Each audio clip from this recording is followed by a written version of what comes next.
Good afternoon.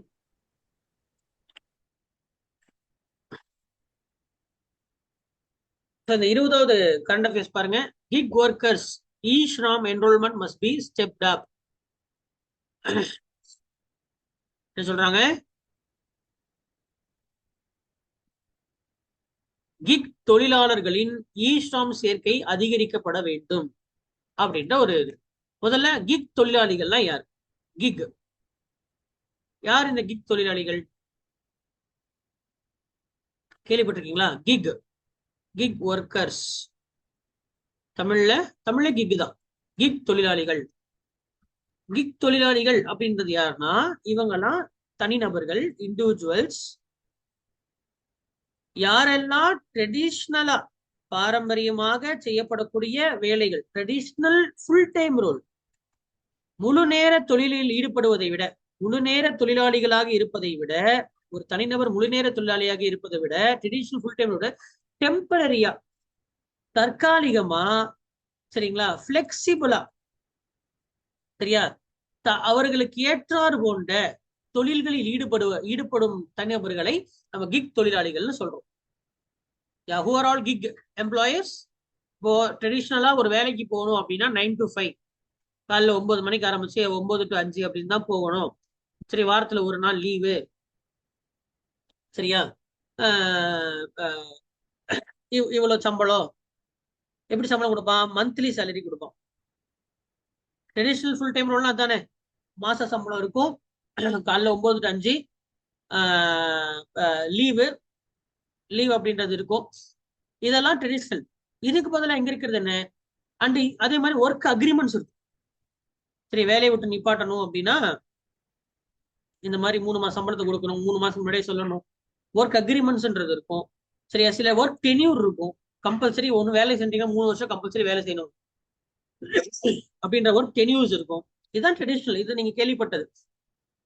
கிக்ன்றது என்னன்னா, இது ரீசெண்டா இப்ப டெவலப் ஆயிட்டு இருக்கக்கூடிய ஒரு தொழில் சூழல். சரியா, இது வந்து என்னது? கிக் தொழில் சூழல், கிக் எக்கானமி, கிக் பொருளாதாரம் அப்படின்றது என்னன்னா, எந்த ஒரு டென்யூர் அக்ரிமெண்ட் கிடையாது.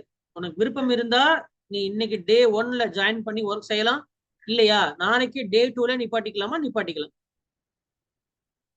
9 to 5 தான் வரணும்னு இல்லை, மொத்தமா ஒரு 6 hours 7 hours எவ்வளவு நேரம் செய்யறியோ. அதாவது இங்க வந்து சேலரி, இது வந்து கூலி, வேஜஸ். நீ வேலை செஞ்சா உனக்கு சம்பளம், சம்பளம் இல்லை, வேலை செஞ்சா கூலி, இல்லைன்னா இது கிடையாது. எந்த அக்ரிமெண்ட் டென்யூர் எதுவுமே கிடையாது. சரியா, இப்படிப்பட்ட இப்ப முன்னாடி எப்படி இருந்ததுன்னா, ஒரு ஸ்பெஷலைஸ்டான ஸ்கில்ஃபுல்லான லேபர், சரியா, ஸ்கில்ஃபுல்லா ஒரு தகுதி பெற்ற ஒரு லேபர் அப்படின்றவங்க வந்து ஃபுல் டைம் ரோல் போவாங்க. அன்ஸ்கில்டு லேபர்ஸ் தான் என்ன பண்ணுவாங்க? இப்ப வீட்டுக்கு பிளம்பிங் பண்ண வரவங்க, பிளம்பிங் பண்ற வரவங்க இப்பதான் வரணும் வரக்கூடாதுன்னு இருக்கா என்ன? எலக்ட்ரீஷியன்ஸ் அப்படின்றவங்க அவங்களுக்கு தோணுச்சுன்னா செய்வாங்க. ஆக்சுவலா அவங்களும் ஸ்கில்டு லேபர் தான், நம்ம அன்ஸ்கில்டுன்னு சொல்லிட முடியாது. கம்பேரிட்டிவ்லி கொஞ்சம் less skilled, unskilled or less skilled, unskilled or less skilled, அவங்க தான் வந்து இது பண்ணா இவ்வளவு கூலி, இது பண்ணா இவ்வளவு கூலி அப்படின்னு சொல்லிட்டு பண்ணுவாங்க. இப்ப கொத்தனாரு, மேஸ்திரி, டைல்ஸ் போடுறவங்க, அதெல்லாம் கம்பேரிட்டிவ் லெஸ் ஸ்கில்டு. ஒரு C++, ஜாவா தெரிஞ்சவங்களும் டைல்ஸ் போடுறது ரெண்டும் ஸ்கில் தான். ஆனா அது ஒரு பெரிய ஸ்கில், இது ஒரு சின்ன ஸ்கில். அது வந்து எப்படி சொல்லலாம், வேல்யூடு ஸ்கில். இது கொஞ்சம் லெஸ் வேல்யூடு ஸ்கில். வேல்யூ அதுக்கு அதிகம், இதுக்கு வேல்யூ கொஞ்சம் கம்மி. சரியா, அன்ஸ்கில்ஃபுல்லா இருக்கிறவங்க எல்லாருமே இப்படிதான் போயிட்டு இருந்தாங்க, ஃபுல் டைம் ஜாப் தான் இருக்குன்னு. ஆனா இப்ப அவங்களுக்கே ஒரு ஆப்பர்ச்சுனிட்டி கிடைக்குது. சரியா, என்னோட ஸ்கில் இப்ப பெரிய, எனக்கு ஒரு பைத்தான் ஜாவா எல்லாமே தெரியும், நான் ஐடி கம்பெனி தான், ஆனா எனக்கு ஃபுல் டைம் ரெஸ்பான்சிபிலிட்டி பிடிக்கல, நான் அது போல கிக் போய்க்கிறேன் அப்படின்னா, உனக்கு இந்த ப்ராஜெக்ட்ல முடிச்சு கொடுத்தா எனக்கு அமௌண்ட் கொடுத்துரு. அப்ப அது கூலி தானே. எப்படி வந்து நான் வீட்டுக்கு வயரிங் பண்ணி கொடுத்தா எனக்கு இவ்வளவு காசு அப்படின்னு சொல்லிட்டு ஒரு எலக்ட்ரிஷியன் சொல்றது போல, வீட்டுக்கு டைல்ஸ் அடிச்சா டைல்ஸுக்கு இவ்வளவு காசு அப்படின்னு சொல்லி சொல்றது போல, எனக்கு ப்ராஜெக்ட் பண்ணி கொடுத்தா ஐடி கம்பெனிக்காரன் சொல்லலாம்ல, ப்ராஜெக்ட் பண்ணி கொடுத்தா அப்ப அவன் சௌகரியத்தை அவன் பண்ணுவான் வேலையை. ஒரு 3 மாசம் வேலை செஞ்சுட்டு 3 மாசம் சும்மா இருப்பான். வரணும், கண்டிப்பா வரணும் அப்படின்ற ஒரு இது இல்லைல்ல, கண்டிஷன்ஸ் இல்லைல்ல. அப்ப இது அவங்களுக்கும் சாதகமா இருக்கு. வேலையை முடிச்சுட்டா, சீக்கிரம் முடிச்சுட்டா, அப்ப இவனுக்கு சம்பளம் கொடுத்து இவனை வேலை வாங்குறதே பெரிய வேலையா இருக்கு அப்படி சொல்லி இவனை வச்சுக்கிட்டு ஒரு ஆபீஸ்ன்னு கட்டி கொடுத்து சரியா? இப்ப இவங்களுக்கு ஆபீஸ் அப்படின்றது தேவைப்படுது, ஆபீஸ் ஸ்ட்ரக்சர்ஸ் தேவைப்படுது. இவங்களுக்கு ஆபீஸ் ஸ்ட்ரக்சர் தேவையில்லை. எதுக்கு ஆபீஸ்?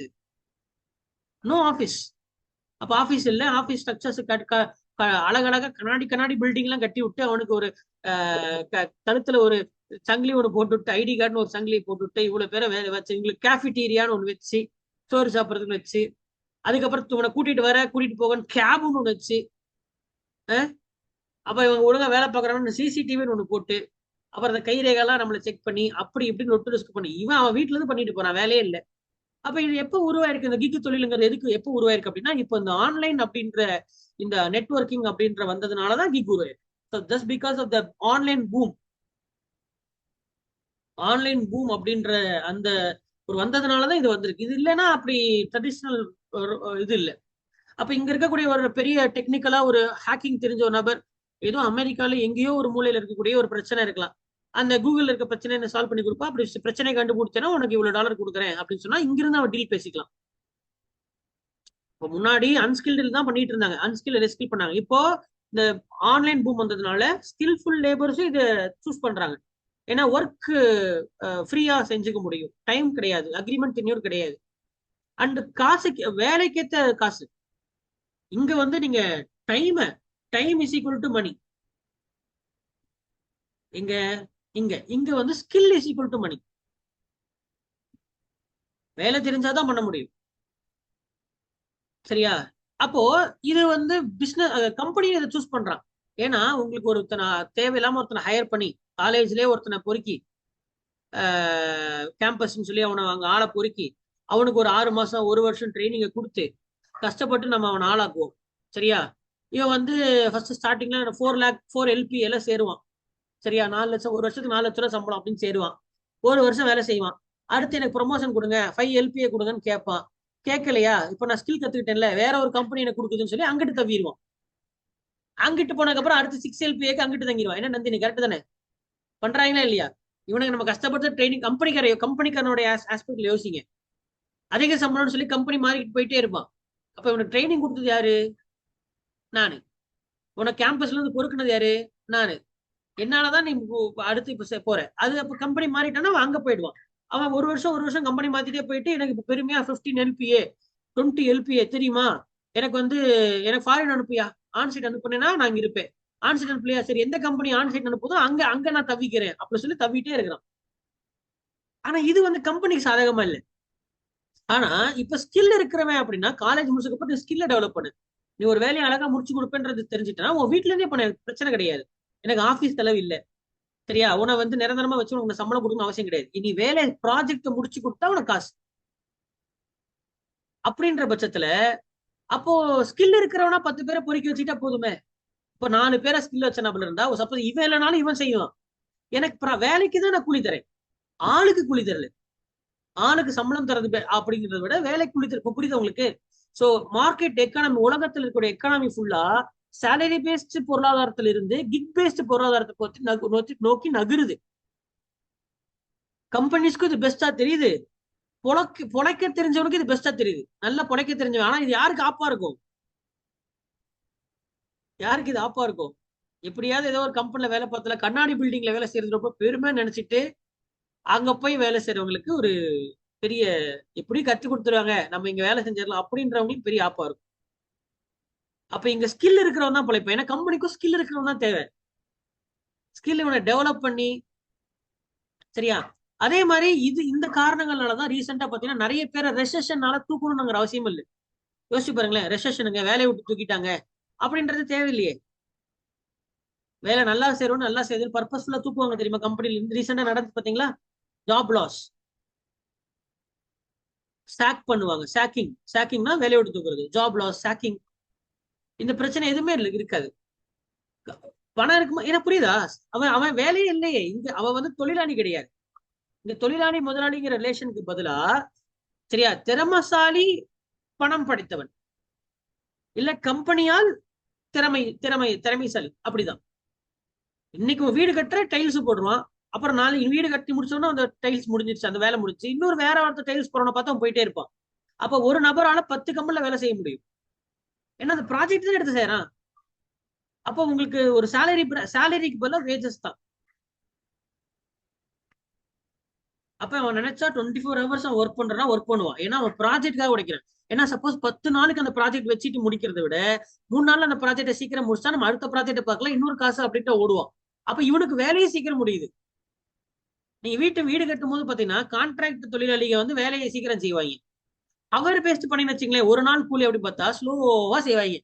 பொறுமையா அந்த இது எடுக்கிறது என்ன, 5 மணிக்கு பண்றது என்ன பாத்திருக்கீங்களா? வீடு கட்டும் போது அது செய்வாங்க. அது தட் யூஸ்வலி ஹேப்பன்ஸ் இல்லையா? தட் ஹியூமன் நேச்சர் அது. உங்களுக்கு பணம் அவருக்கு சம்பளம் கொடுக்கும் பட்சத்துல என்ன செய்வாங்க?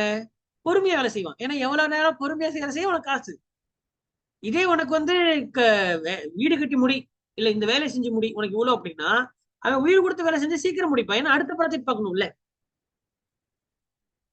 நான் சொல்றது புரியும்னு நினைக்கிறேன். சோ கிக் அப்படின்னு என்னன்னு புரியுதா? இதுல இருக்கக்கூடிய பாசிட்டிவ் நெகட்டிவ்ஸ் எல்லாமே சொல்லிட்டு சரியா? இப்போ நமக்கு வந்து சில டெக்னிக்கல் டேட்டாஸ் பார்க்கலாம். இந்த கிக்குங்கிற வார்த்தையை நீங்க புதுசா தான் கேள்விப்படுற மாதிரி இருக்கிறதுனால நான் உங்களுக்கு இதுக்கான விளக்கத்தை ஃப்ரம் கிரவுண்ட் ரியாலிட்டின்னு நான் கொடுத்துட்டு இருக்கேன். ஓகேவா? ஓகே. இப்போ gig who are gig workers? Gig தொழிலாளிகள் என்றால் யார் அப்படின்னு சொன்னா இப்ப சொல்லிடுவீங்க. கரெக்டா? சரி, ஓகே, வெரி குட்.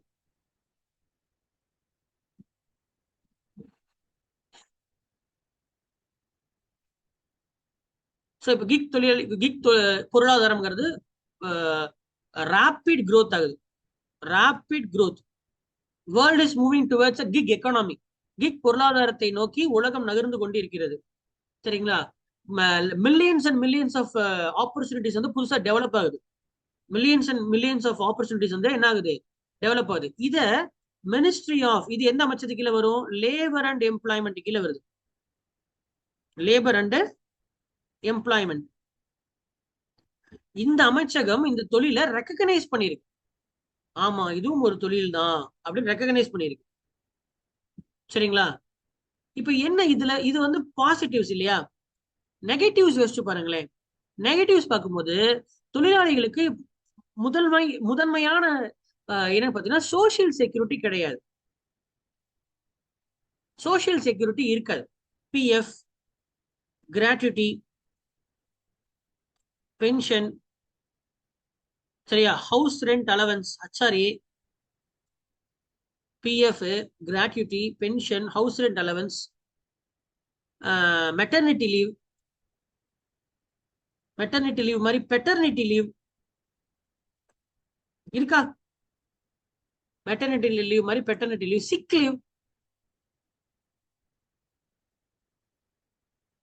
லீவ்,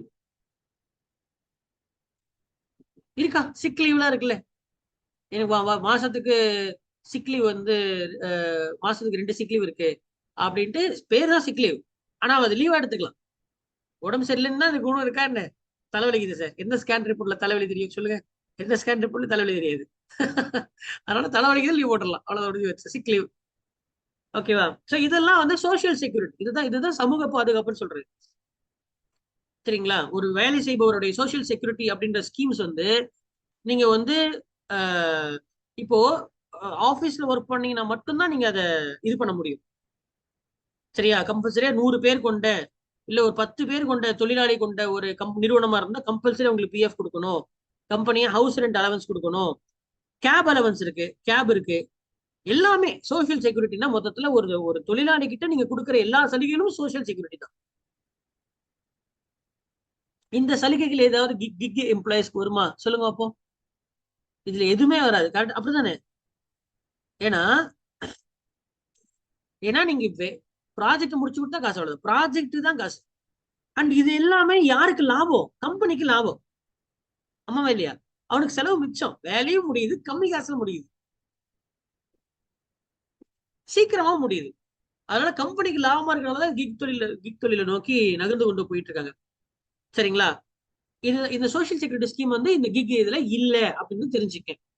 அடுத்து 5th லார்ஜஸ்ட் பாப்புலேஷன், உலகத்திலேயே 5வது அதிகமான கிக் தொழிலாளிகளை கொண்ட நாடு இந்தியா. கிக் தொழிலாளிகளை கொண்ட 5வது மிகப்பெரிய நாடு இந்தியாவா இருக்கு. சரியா? இன்னும் 2030 இன்னொரு 5 வருஷத்துக்குள்ள நம்ம 3ஆம் இடத்திற்கு கண்டிப்பா போயிடுவோம்னு சொல்லி அறிக்கைகள் சொல்லுது. 3ஆம் இடத்திற்கு நம்ம சென்று விடுவோம் அப்படின்ற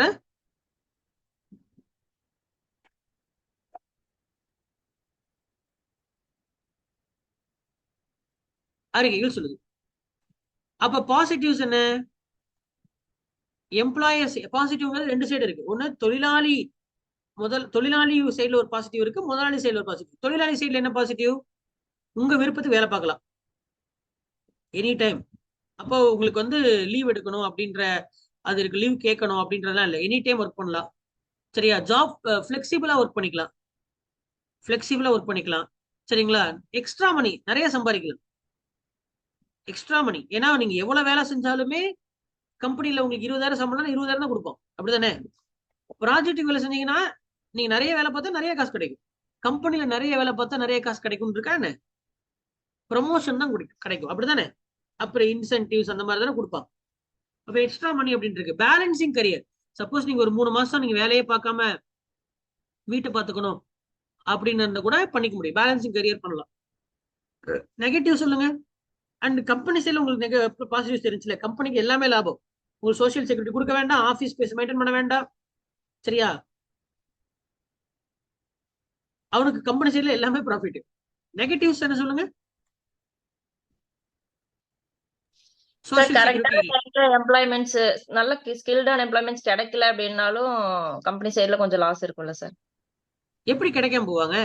இந்த டைம் வந்து ஒரு 100% பொட்டன்ஷியல் உள்ள ஆளு கூட நான் ஆள் எனக்கு ப்ராஜெக்ட் பண்ணி கொடுத்துட்டான்னா சார், நெக்ஸ்ட் டைம் எனக்கு அதே ஆள் அதே மாதிரி கேண்டிடேட் கிடைப்பாங்களா? அவங்க பண்றதா நம்ம சார்ஜா இருக்கும், அப்ப நம்ம அதை எக்ஸ்ட்ராவா பே பண்ண வேண்டிய சுச்சுவேஷனுக்கு போவோம்ல சார்? அப்படி போக மாட்டோமா? இல்ல இது எனக்கு ஒரு டவுட். இல்ல அதாவதுங்க, இப்போ நீங்க சொல்றது பாத்தீங்கன்னா உலகத்துல ஒரே ஒருத்தன் தான் அந்த வேலையை செய்ய செய்ய தகுதியானவன் அப்படின்ற மாதிரி நினைக்கிறீங்க இல்லையா? இப்போ நீங்க டைல்ஸ் போற இல்ல வேற ஏதோ எக்ஸாம்பிள் சொல்ற மாதிரி தான். இப்போ இப்போ வீட்டுக்கு ஒரு டிராக்டர்ல வந்து ஒரு ஆகர் மெஷின் வச்சிருக்க டிராக்டர்னு வச்சுக்கலாம் சார். இப்போ அந்த டிரைவர் நம்ம ஹையர் பண்றோம்னாங்க, அவர் வந்து ஓட்டி கொடுத்துட்டு போறாருங்கும் போது இந்த நம்மளுக்கு டிரைவர் அந்த இல்லைன்னா வேற டிரைவர்.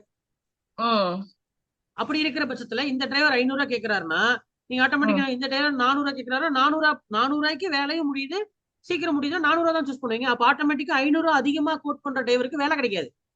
ம் அதனால அவர் ஆட்டோமேட்டிக்கா மார்க்கெட் ரேட் இதாங்க அப்படின்னு சொல்லி குறைப்பாரா இல்லையா? ம் அதனால அப்படி நீங்க நினைக்கிற மாதிரி நடக்காது. சரிங்களா? இங்க வாங்க, நெகட்டிவ்ஸ் வாங்க. சோசியல் செக்யூரிட்டி பெனிஃபிட்ஸ் இல்ல, சோசியல் செக்யூரிட்டி பெனிஃபிட்ஸ் கிடையாது. அடுத்து சொல்லுங்க. ஹெல்த் இஷ்யூஸ் ஏதாச்சும் இருந்துச்சுன்னா சோர்ஸ் ஆஃப் இன்கம்க்கு அஃபெக்ட் இன்சூரன்ஸ் ஆகும். இன்சூரன்ஸ் இருக்காது. சரிங்களா? சோர்ஸ் ஆஃப் இன்கம் அப்படின்றது ஒர்க் செஞ்சாதான் மணி. இது எல்லாமே சோசியல் செக்யூரிட்டி சொல்லிடலாம். அது சமூக பாதுகாப்புங்கிறது அதுதான் அதை குறிப்பிடுது. நம்ம அதே கொஞ்சம் வெடிச்சு சப் பாயிண்ட் எழுதியிருப்போம், அவ்வளவு வேற ஒன்றும் இல்லை. சோர்ஸ் ஆஃப் இன்கம் வேலை செஞ்சாதான் காசு. ஸோ மெட்டர்னிட்டி லீவ், பெட்டர்னிட்டி, அப்ப இது கண்டிப்பா பெண்களுக்கு ஒரு சாதகமான ஒரு விஷயமா இருக்க வாய்ப்பு இல்லை இல்லையா? பெண்களுக்கு சாதகமான ஒரு விஷயமா இருப்பதற்கான வாய்ப்பு இல்லை. இது ஜெண்டர் ஈக்குவாலிட்டியா இருக்காது. பாலின சமத்துவத்தை இது கொண்டு வருமான்னு கேட்டீங்கன்னா கொண்டு வராது. இதுக்கு அகைன்ஸ்டா தான் போறதுக்கான வாய்ப்பு இருக்கு. ஏன்னா இப்போ நீங்க கிக் போயிட்டீங்கன்னா அஃப்கோர்ஸ் நீங்க என்னதான் ஸ்கில் இருந்தாலுமே பிரெக்னன்ட் லேடியா இருந்தாலும் ஃபீடிங் லேடிஸா இருந்தாலும் அந்த டைம்ல உங்களுக்கு ஆப்பர்ச்சுனிட்டிஸ் வந்து சேராது. ஏன்னா உங்களுக்கு பெட்டர்னிட்டி லீவ்னு சொல்லிட்டு சம்பளத்தை கொடுத்து உங்களுக்கு லீவ் கொடுக்குறான் இல்லையா? அது ஒரு பெரிய பெனிஃபிட் இல்லையா? மெட்டர்னிட்டி பெனிஃபிட்ங்கிறது இதுல இருக்காது.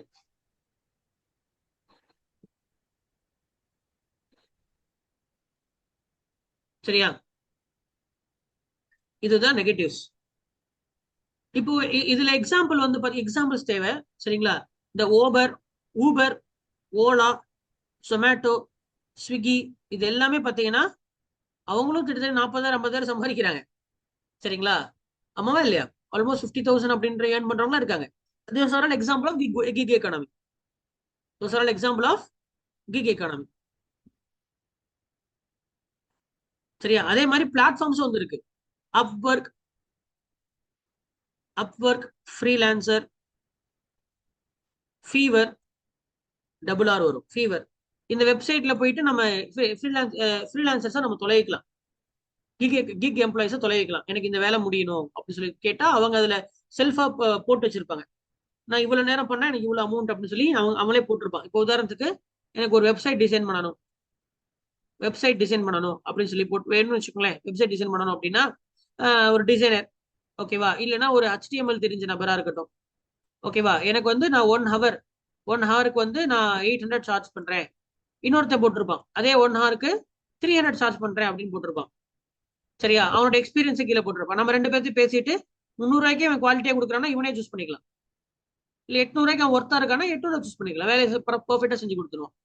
ஸோ இந்த மாதிரி வந்து நம்ம இந்த வெப்சைட்ல போயிட்டு நம்ம அந்த வேலையை ஆட்களை தேடிக்கொள்ள முடியும். ஸோ இந்த மாதிரி கிக் எம்ப்ளாயிஸ்னு சொல்லி என்ன இருக்கு, தனி வெப்சைட்ஸ் இருக்கு. ஸ்விக்கி இவங்கலாம் கிக் எம்ப்ளாயிஸ் தான் வச்சிருக்காங்க. ஒர்க் ஆகுறது கிக் எக்கானமி தான் ஒர்க் ஆயிட்டு இருக்கு. ஜொமேட்டோக்கு எங்க இருக்கு ஆஃபீஸ்? ஜொமேட்டோக்குன்னு ஒரு ஆஃபீஸ் இருக்கா? ஓலாக்கு நீங்க ஆஃபீஸ் பார்த்துருக்கீங்களா? ஊபருக்கு நீங்க ஆஃபீஸ் இருக்கா? No office. No office no employee தான் கான்செப்டே. இங்கே பார்த்துருக்கீங்களாமா?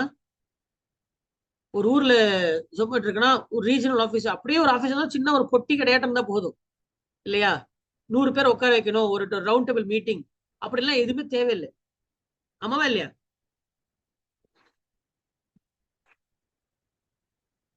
ஸோ இதுக்கு முக்கியமான காரணம் ரைஸ் ஆஃப் டிஜிட்டல் பிளாட்ஃபார்ம்ஸ். இது பாருங்க, எல்லாமே டிஜிட்டல் வந்ததுன்னா, டிஜிட்டல் எக்கனாமி அப்படின்னு வந்ததுனாலதான் இந்த இடத்தை நோக்கி நகருது. சரி, மேஜர் சேலஞ்சஸ் போலாமா? மேஜர் சேலஞ்சஸ், சவால்கள். Ambiguous work relation. Ambiguous work relation அதாவது இப்போ இவங்க எல்லாருமே ஒரு இன்ஃபார்மல் ஒர்க்கர்ஸ் தான், இவங்க ஃபார்மல் கிடையாது. இவங்களுக்கு ஒரு ஐடி கார்டு இருக்குமா, இங்க வேலை செய்யறேன்னு சொல்ல முடியுமா? இப்போ இப்போ ஃபேஸ்புக்ல போனீங்கனாலே இப்போ மதுப்பிரியா அப்படின்னு சொல்லி கீழே போட்டீங்கன்னா, நான் ஐடி கம்பெனில வந்து இதுவா இருக்கேன், என்னவா இருக்கேன், சீனியர் அசோசியேட்டா இருக்கேன், இல்ல என்னது டெக் டெவலப்பரா இருக்கேன், இல்ல எத்திக்கல் ஹேக்கரா இருக்கேன் அப்படின்னு நம்ம போட முடியும் இல்லையா? எங்க இருக்கேன், இதெல்லாம் என்னவா இருக்கேன், இந்த கம்பெனில இருக்கேன், டிசிஎஸ்ல ஒர்க் பண்றேன், இந்த என்னவா இருக்கேன். இப்போ நான் சொல்றது புரியுதுங்களா? இங்க வந்து நீங்க அதை போட முடியாது. நீங்க என்னென்ன போட முடியும், உங்களுடைய எக்ஸ்பர்டீஸ் தான் நீங்க போட முடியும். சரியா, எதுல நீங்க வந்து எக்ஸ்பர்ட்டா இருக்குன்னா அந்த எக்ஸ்பர்டிசம். அப்ப நீங்க ஆல்மோஸ்ட் எங்க வேலை செய்யறீங்கன்னே தெரியாது. Ambiguous work. புரியுது நான் சொல்றது? Ambiguous work. ஒரு கம்பெனி அப்படின்ற ரிலேஷனே இருக்காது. ஒரு கம்பெனி யாருக்கும் பொறுப்பு கூடாது. இப்போ ஒரு கம்பெனில வந்து ஏதோ ஒரு பிரச்சனை நடக்குது அப்படின்னா அந்த ஊழியர்கள்னால அந்த கம்பெனிக்கு பிரச்சனை இருக்கும். சரி, இந்த கம்பெனி எம்ப்ளாய் இப்படி பண்ணிட்டானாமா அப்படின்னு சொல்லலாம் இல்லையா? ஆனா இங்க அப்படி இல்லை. Ambiguous work relation. யாரு எந்த கம்பெனிக்கு எவன் எப்ப வேலை பார்த்தானே டேட்டாவே இருக்காது. இன்ஃபார்மல் ஒர்க்கர்ஸ் எல்லாருமே. சரியா, அதாவது இண்டிபெண்டன்ட் எம்ப்ளாயிஸ் எல்லாமே சுதந்திரமான தொழிலாளிகள் தான் இருப்பாங்க. இன்னைக்கு ஒருத்த வேலை 2 மாசம் வேலை பார்ப்பான், இன்னொருத்தன வேலை பார்ப்பான். எவன் நல்லா வேலை செய்யறானோ அங்க போயிடலாம். அப்போ ஒரு ரெக்கார்டே இருக்காது. அதாவது எம்ப்ளாயருங்கிற ரெக்கார்ட் அப்படின்றதே இருக்காது. சமூக பாதுகாப்புன்றது இல்ல. முன்னாடியே சொல்லிட்டு சோசியல் செக்யூரிட்டி அப்படின்ற பெனிஃபிட்டும் கொடுக்க முடியாது. இன்கேஸ் நாளைக்கு ஏதாவது ஒரு ஸ்கீம்ஸ் கொண்டாந்தாலும், அரசாங்கமே ஒரு ஸ்கீம் கொண்டாந்தாலும் அந்த ஸ்கீமை வந்து கம்பெனிஸ் மூலியமா தான் நிறைவேற்றவே முடியும். சரியா, கம்பெனிஸ் மூலியமா தான் நிறைவேற்றவே முடியும். இப்போ அவங்க கம்பெனிக்கு கீழே வேலை பார்க்கறனாலே அந்த ஸ்கீம் எப்படி கொண்டு போய் சேர்ப்பாங்க? இப்போ மெட்டர்னிட்டி பெனிஃபிட் ஆக்ட் வந்துச்சு. மெட்டர்னிட்டி பெனிஃபிட் ஆக்டை வந்து எப்படி கொண்டு வந்தாங்க? குறைஞ்சது வந்து எப்படி கொண்டு வந்தாங்க? இப்போ வந்து ஜெண்டர் ஈக்குவாலிட்டி கொண்டதுக்கு ஒரு இடத்துல வேலை செய்யணும் 50% எம்ப்ளாயி வந்து விமனா இருக்கணும் அப்படின்னு சொல்லியிருக்காங்க. அதுக்கப்புறம் வந்து பாத்தீங்கன்னா இவ்வளவு 28 வீக்ஸ் வந்து விமன் எம்ப்ளாயிஸ்க்கு நீங்க வந்து கம்பல்சரி கொடுக்கணும். அப்படி இந்தியாவில் ஒரு கம்பெனி ஆரம்பிக்குதுன்னா, இப்போ கூகுள்னு ஒரு கம்பெனி இந்தியாவில் வந்து வேலை செய்ய போகுதுன்னா, சரியா, ஒரு கம்பெனி வருதுன்னா அது வெளிநாட்டு கம்பெனியா இருக்கலாம். ஆனா இந்தியாவில நீ கம்பெனி நடத்துறேன்னா இந்தியன் ரூல்ஸ் படி தான் நீ ஃபாலோ பண்ணணும் அப்படின்ற ஒரு செட்டப் இருக்கு. அப்ப அவனுக்கு பிடிக்குதோ பிடிக்கலையோ, அது அமெரிக்கால இருக்கக்கூடிய கூகுள் கம்பெனில அந்த அந்த ரூல் இருக்காது. ஆனா அந்த ஒண்ணு இல்ல, இப்போ டெஸ்லா இந்தியாவுக்குள்ள வந்து பண்ணுதுன்னு வச்சுக்கோங்களேன். டெஸ்லா இந்தியாவுக்குள்ள ஒரு ஃபேக்டரி ஆரம்பிக்க போகுது நாளைக்கு அப்படின்னா, இன்னும் ஆரம்பிக்க போகுதுன்னா டெஸ்லா இந்தியன் ரூல்ஸை ஃபாலோ பண்ணணுமா, இல்ல அதோட தாய் நிறுவனமான அமெரிக்கன் ரூல்ஸை ஃபாலோ பண்ணுமா? இந்தியன் ரூல்ஸ் தான் ஃபாலோ பண்ணும். அப்ப இந்தியன் ரூல்ஸை ஃபாலோ பண்ணும்போது அந்த ஸ்கீம்ஸை வந்து என்ன பண்ண முடியும்? கவர்மெண்ட் வந்து டெஸ்லா அப்படின்ற ஒரு நிறுவனத்துக்கு அனுமதி கொடுக்கறது மூலயமா இவ்வளவு பேருக்கு லாபம் கிடைக்குது அப்படி சொல்லுவாங்க தெரியுமா? பொதுவா ஒரு கம்பெனிக்கு இங்க வாய்ப்பு கொடுக்குறாங்க, ஒரு ஆட்டோமொபைல் இண்டஸ்ட்ரி வருது அப்படின்னாலே சொல்லும் போது 10,000 பேருக்கு வேலை கிடைக்குது அப்படி சொல்லிதான் அவன் இதே பண்ணுவான். அரசாங்கம் சொல்லும். நான் சொல்றது புரியுதா இல்லையா? தலையை ஆட்ட மாட்டேன்றீங்களே. அப்போ இப்ப எப்படி சொல்ல முடியும்? ஒரு கம்பெனிக்கு அனுமதி கொடுக்குறான்னா 10,000 பேருக்கு வேலை கிடைக்கும் எப்படி சொல்ல முடியும்? அங்க ஊழியரே இருக்க மாட்டான்ல, யார் வேணா எங்கிட்ட வேலை செஞ்சா கூலி, அவ்வளவுதானே. அப்ப ஸ்கீம்ஸை வந்து கவர்மெண்ட்டை கொண்டு வர்றதுக்கும் கம்பெனிஸ் தான் தேவைப்படுது. இல்லையா? அப்ப இந்த சோசியல் செக்யூரிட்டி ஸ்கீமும் இருக்காது, சோசியல் செக்யூரிட்டி இருக்காது. பெய்டு லீவ், பெய்டு லீவுங்கிற கான்செப்ட் சுத்தமா இருக்காது. No paid leaves. சரியா? அதுக்கப்புறம் ஆக்குபேஷனல் ஹசார்ட்ஸ் சிலது இருக்கு. சில தொழில் செய்யறதுக்குன்னு சொல்லி என்ன இருக்கு, ஹசார்ட்ஸ் இருக்கு. இப்போ ஒரு கம்பெனில தொழில் செய்யறவனுக்கு ஏதாவது ஒரு ஆக்குபேஷனல் ஹசார்ட், ஒரு ஏதோ பிரச்சனை நடந்தாலோ இல்லையானாலோ அது யாருக்கு பொறுப்பு? அந்த கம்பெனி தான் பொறுப்பு. கரெக்டா? ஆனா கிக் எம்ப்ளாயில அப்படி கிடையாது. இப்போ அவனுக்கு அந்த தொழில் செய்யும் போது, ஒரு வேலை செய்யும் போது அவனுக்கு ஏதாவது ஒரு பிரச்சனை ஆயிருச்சுன்னு வச்சுக்கோமே, அது கம்பெனி எப்படி பொறுப்பேற்றுக்க முடியும்? ஏன்னா அவன் கம்பெனியோட ஊழியரே கிடையாதுல்ல. சோ அப்போ ஆக்குபேஷனல் ஹசார்ட்ஸ் அப்படின்றது வந்து இதுல இல்ல, ஐ மீன் இருக்கு, அதனால எந்த பயனும் இல்லை. இப்போ உதாரணத்துக்கு ஜொமேட்டோ டெலிவரி ஓட்ட போற பையன் ஆக்சிடென்ட் ஆயிடுச்சு அவனுக்கு. சரியா? ஆக்சிடென்ட் ஆயிடுச்சு. இப்ப ஆக்சிடென்ட் ஆனா அவனுக்கு அந்த ஆக்சிடென்ட் ஆச்சுன்னு சொல்லி ஜொமேட்டோ டெலிவரிக்காரன் வந்து அவனுக்கு இன்சூரன்ஸ் போட்டு கொடுப்பானா? இல்ல அவன் ஃபேமிலிக்கு ஏதாவது கொடுப்பானா? என்ன சொல்லுவான் ஜொமேட்டோ டெலிவரி நந்தினி? சொல்லுங்க அப்போ. ஜொமேட்டோவோ ஊபரோ ஓலாவோ அந்த டிரைவர்ஸ்க்கு வந்துட்டு டெலிவரி பண்ற பசங்களுக்கு ஏதாவது இந்த மாதிரி கொடுக்குமா? கொடுக்க மாட்டாங்கன்னு நினைக்கிறேன் சார். ஏன்னா அவங்களே தினக்கூலி நினைக்கிறீங்களா? மாதிரி கொடுக்க மாட்டாங்க. எப்படி கொடுப்பாங்க? இல்லையா? ஏன்னா அவங்க கிக் எம்ப்ளாயிஸ். அதான் சொல்றேன், இந்த ஆக்குபேஷனல் ஹசார்ட். இப்போ டிரைவிங் ஓட்டுறவனுக்கு ஆக்சிடென்ட்ங்கிறது ஒரு ஆக்குபேஷனல் ஹசார்ட் இல்லையா? அப்போ அந்த ஆக்குபேஷனல் ஹசார்ட்ஸ் இருந்ததுன்னா கம்பெனி கவர் பண்ணாது. No company cover, company cover பண்ணாது. சரியா? சோ அப்ப ஹெல்த் ரிஸ்க், சேஃப்டி ரிஸ்க் எல்லாமே இருக்கு. ரிஸ்கி என்விரான்மெண்ட் அது கொடுக்குது. ஹெல்த் ரிஸ்க், சேஃப்டி ரிஸ்க் எல்லாமே வருது.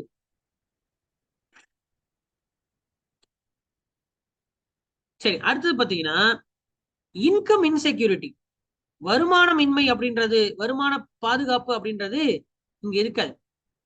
சரியா? இப்போ நம்ம நார்மலா ஒரு மாப்பிள்ளை தேடுறாங்கனால என்ன சொல்லுவா, இதுதான் சம்பளம், இதுதான் மாப்பிள்ளை அப்படின்றத சொல்லுவாங்க இல்லையா? இப்ப என்னன்னு சொல்லி தேடுவீங்க? நான் ஒரு கிக் எம்ப்ளாயி. பொட்டன்ஷியல் லேர்னிங் அப்படின்றது என்ன?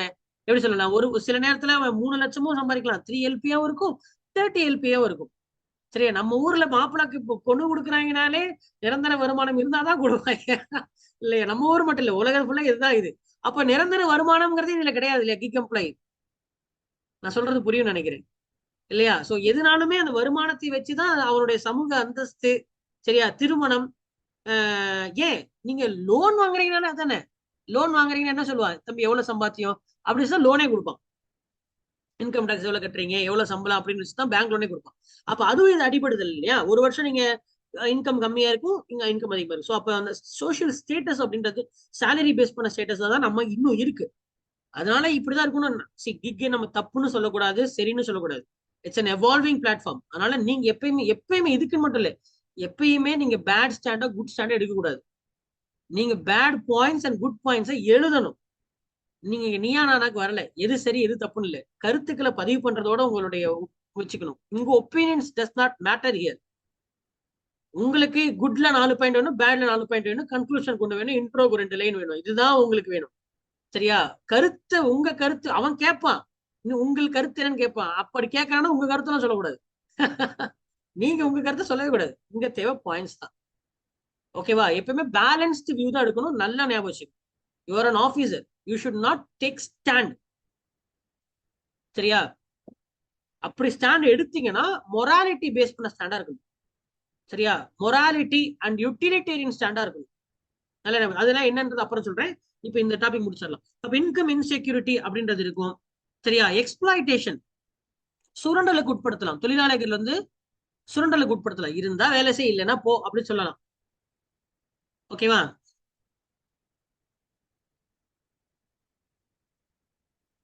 அண்ட் அதே மாதிரி சப்போஸ் டிமாண்ட் இருந்தா தான் வேலை இருக்கும். ஏன்னா இது டிமாண்ட் பேஸ்ட் ஒர்க், இது கரெக்டா? அப்ப டிமாண்ட் ஒரு கட்டத்துல திடீர்னு அந்த டிமாண்ட் போயிருச்சுன்னு வச்சுக்கோங்களேன். சப்போஸ் இப்போ ஒரு ஸ்கில் கத்துக்கிட்டான். சரியா? இந்த ஸ்கில்ல வச்சு, இப்போ உதாரணத்துக்கு ஸ்கில் ஏபிசி அப்படின்னு ஒரு ஸ்கில். இந்த ஸ்கில்ல வச்சு அவன் 2020 இருந்து 2035 வரைக்கும் அவன் ஸ்கில்ல வச்சு அவன் வாழ்க்கையை ஓட்டிட்டான். அவனுக்கும் ஒரு 40 வயசு ஆயிடுச்சு. சரி, அவனுக்கும் இப்ப 40 வயசு ஆயிடுச்சு. இப்போ இந்த ஏபிசிங்கிற ஸ்கில் இப்ப தேவையில்லை. காலம் டெவலப் ஆயிருச்சு. இப்போ வந்து சிபிஏ அப்படின்ற ஒரு புது ஸ்கில் வந்துருச்சு. இப்போ இவன் 40 வயசுல சிபிஏன்ற ஸ்கில்ல கத்துக்கிட்டாதான் அவனால பொழப்பு நடத்த முடியும். கரெக்டா? இது புரியுதா நான் சொல்றது? ஒரு ஸ்கில்ங்கிறது நிரந்தரம் இல்லைல்ல, அது மாறிக்கிட்டே இருக்கும்ல. அப்ப அவன் அப்டேட்லயே தான் இருக்கணும். இது கம்பெனிக்கு லாபம். ஆனா ஒரு தனிநபரை யோசிச்சு பாருங்களேன். இப்ப டிமாண்ட் பேஸ்டு ஒர்க், இது demand based and skill based ஒர்க்குங்கிறனால life long commitment, life long work அப்படின்ற மாதிரி நம்ம என்ன சொல்ல முடியாது, சொல்லிட முடியாது.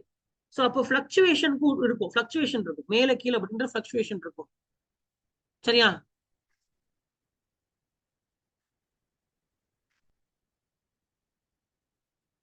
ஸோ அப்போ அன்ஃபேர் டிமாண்ட், எக்ஸ்பிளாய்டேஷன், இது எல்லாமே இருக்கும். சரியா? அதுக்கப்புறம் பார்கெனிங் பவர் அப்படின்ற ஒரு மிக முக்கியமான ஒரு விஷயம் இருக்கு. Bargaining power.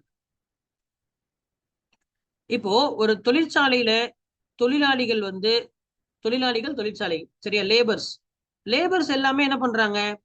லேபர்ஸ் எல்லாமே அவங்களுக்கு வந்து ஒரு போனஸ் அப்படின்றது ஒன்று இருக்கணும், தீபாவளி போனஸ் அப்படின்னு ஒன்று இருக்கணும். இல்ல எனக்கு வந்து இந்த மாதிரி வேணும், அமௌண்ட் அதிகப்படுத்தி கொடுங்க, சம்பளத்தை அதிகப்படுத்தி கொடுங்கன்னு சொல்லிட்டு என்ன பண்ணலாம்? கலெக்டிவா அந்த ஆபரேஷன் டிஸ்டர்ப் பண்ணி பந்த் பண்ணலாம், வேலைகளை நிப்பாட்டுவோம், நான் வேலை நிறுத்தம் செய்யறோம், ஸ்ட்ரைக் பண்ணலாம். இதெல்லாம் செஞ்சு அவங்க காரியத்தை சாதிக்கொள்ள முடியும். ஆனா இங்க அப்படி ஒரு ஆப்பர்ச்சுனிட்டி இல்லை. ஸோ கலெக்டிவ் பார்கெனிங் பவர் அப்படின்றது இருக்காது. No bargaining power. நெகோசியேஷனே பண்ண முடியாது. ஒரு எம்ப்ளாயருக்கும் எம்ப்ளாயிக்கும் நடுவில் வந்து ஒரு பார்கெனிங் பவரே இல்லாம, இதுதான் என்னங்க ட்ரேட் யூனியன் ரோலே இருக்காது. என்ன role? Trade unions. Very correct. Trade யூனியன்ஸோட ரோலே இருக்காது. சரி, இப்போ இதுக்கு அரசாங்கம் என்னென்ன ஸ்டெப் எடுத்திருக்கு? இது ரொம்ப முக்கியமான ஒரு டாபிக்ங்க. சரிங்களா? இது வந்து இப்போ இது வரைக்கும் எக்ஸாம்ல கேட்டது இல்லை, ஆனா கண்டிப்பா கேட்பான். சரியா? நித்தி ஆயோக் வந்து ஒரு ரிப்போர்ட் விட்டுருக்கு. கவர்மெண்டோட இனிஷியேட்டிவ் நித்தி ஆயோக் ரிப்போர்ட். நித்தி ஆயோகுடைய அறிக்கை கிக் எக்கானமி அப்படின்ற ஒரு அறிக்கை. Kick economy.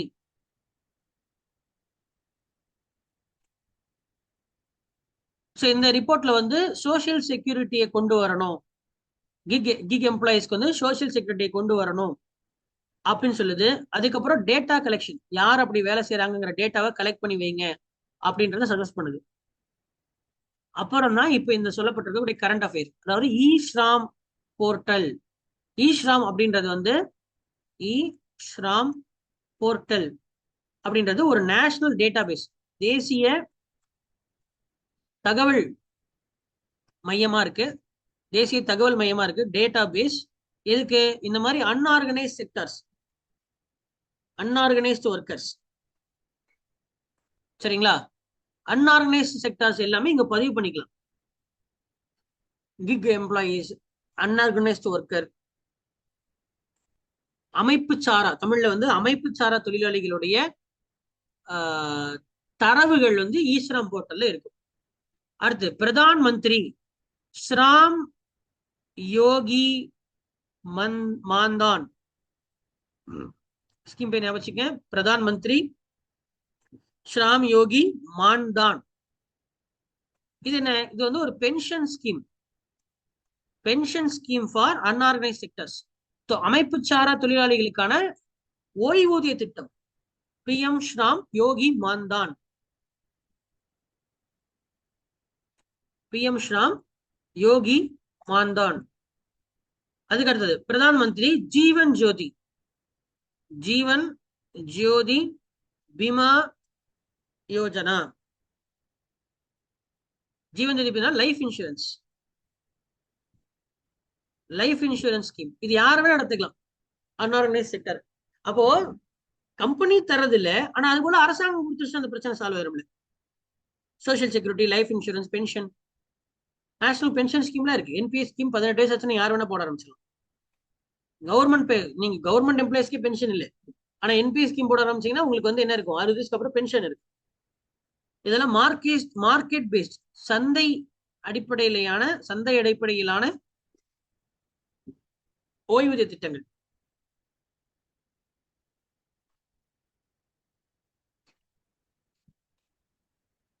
சரியா?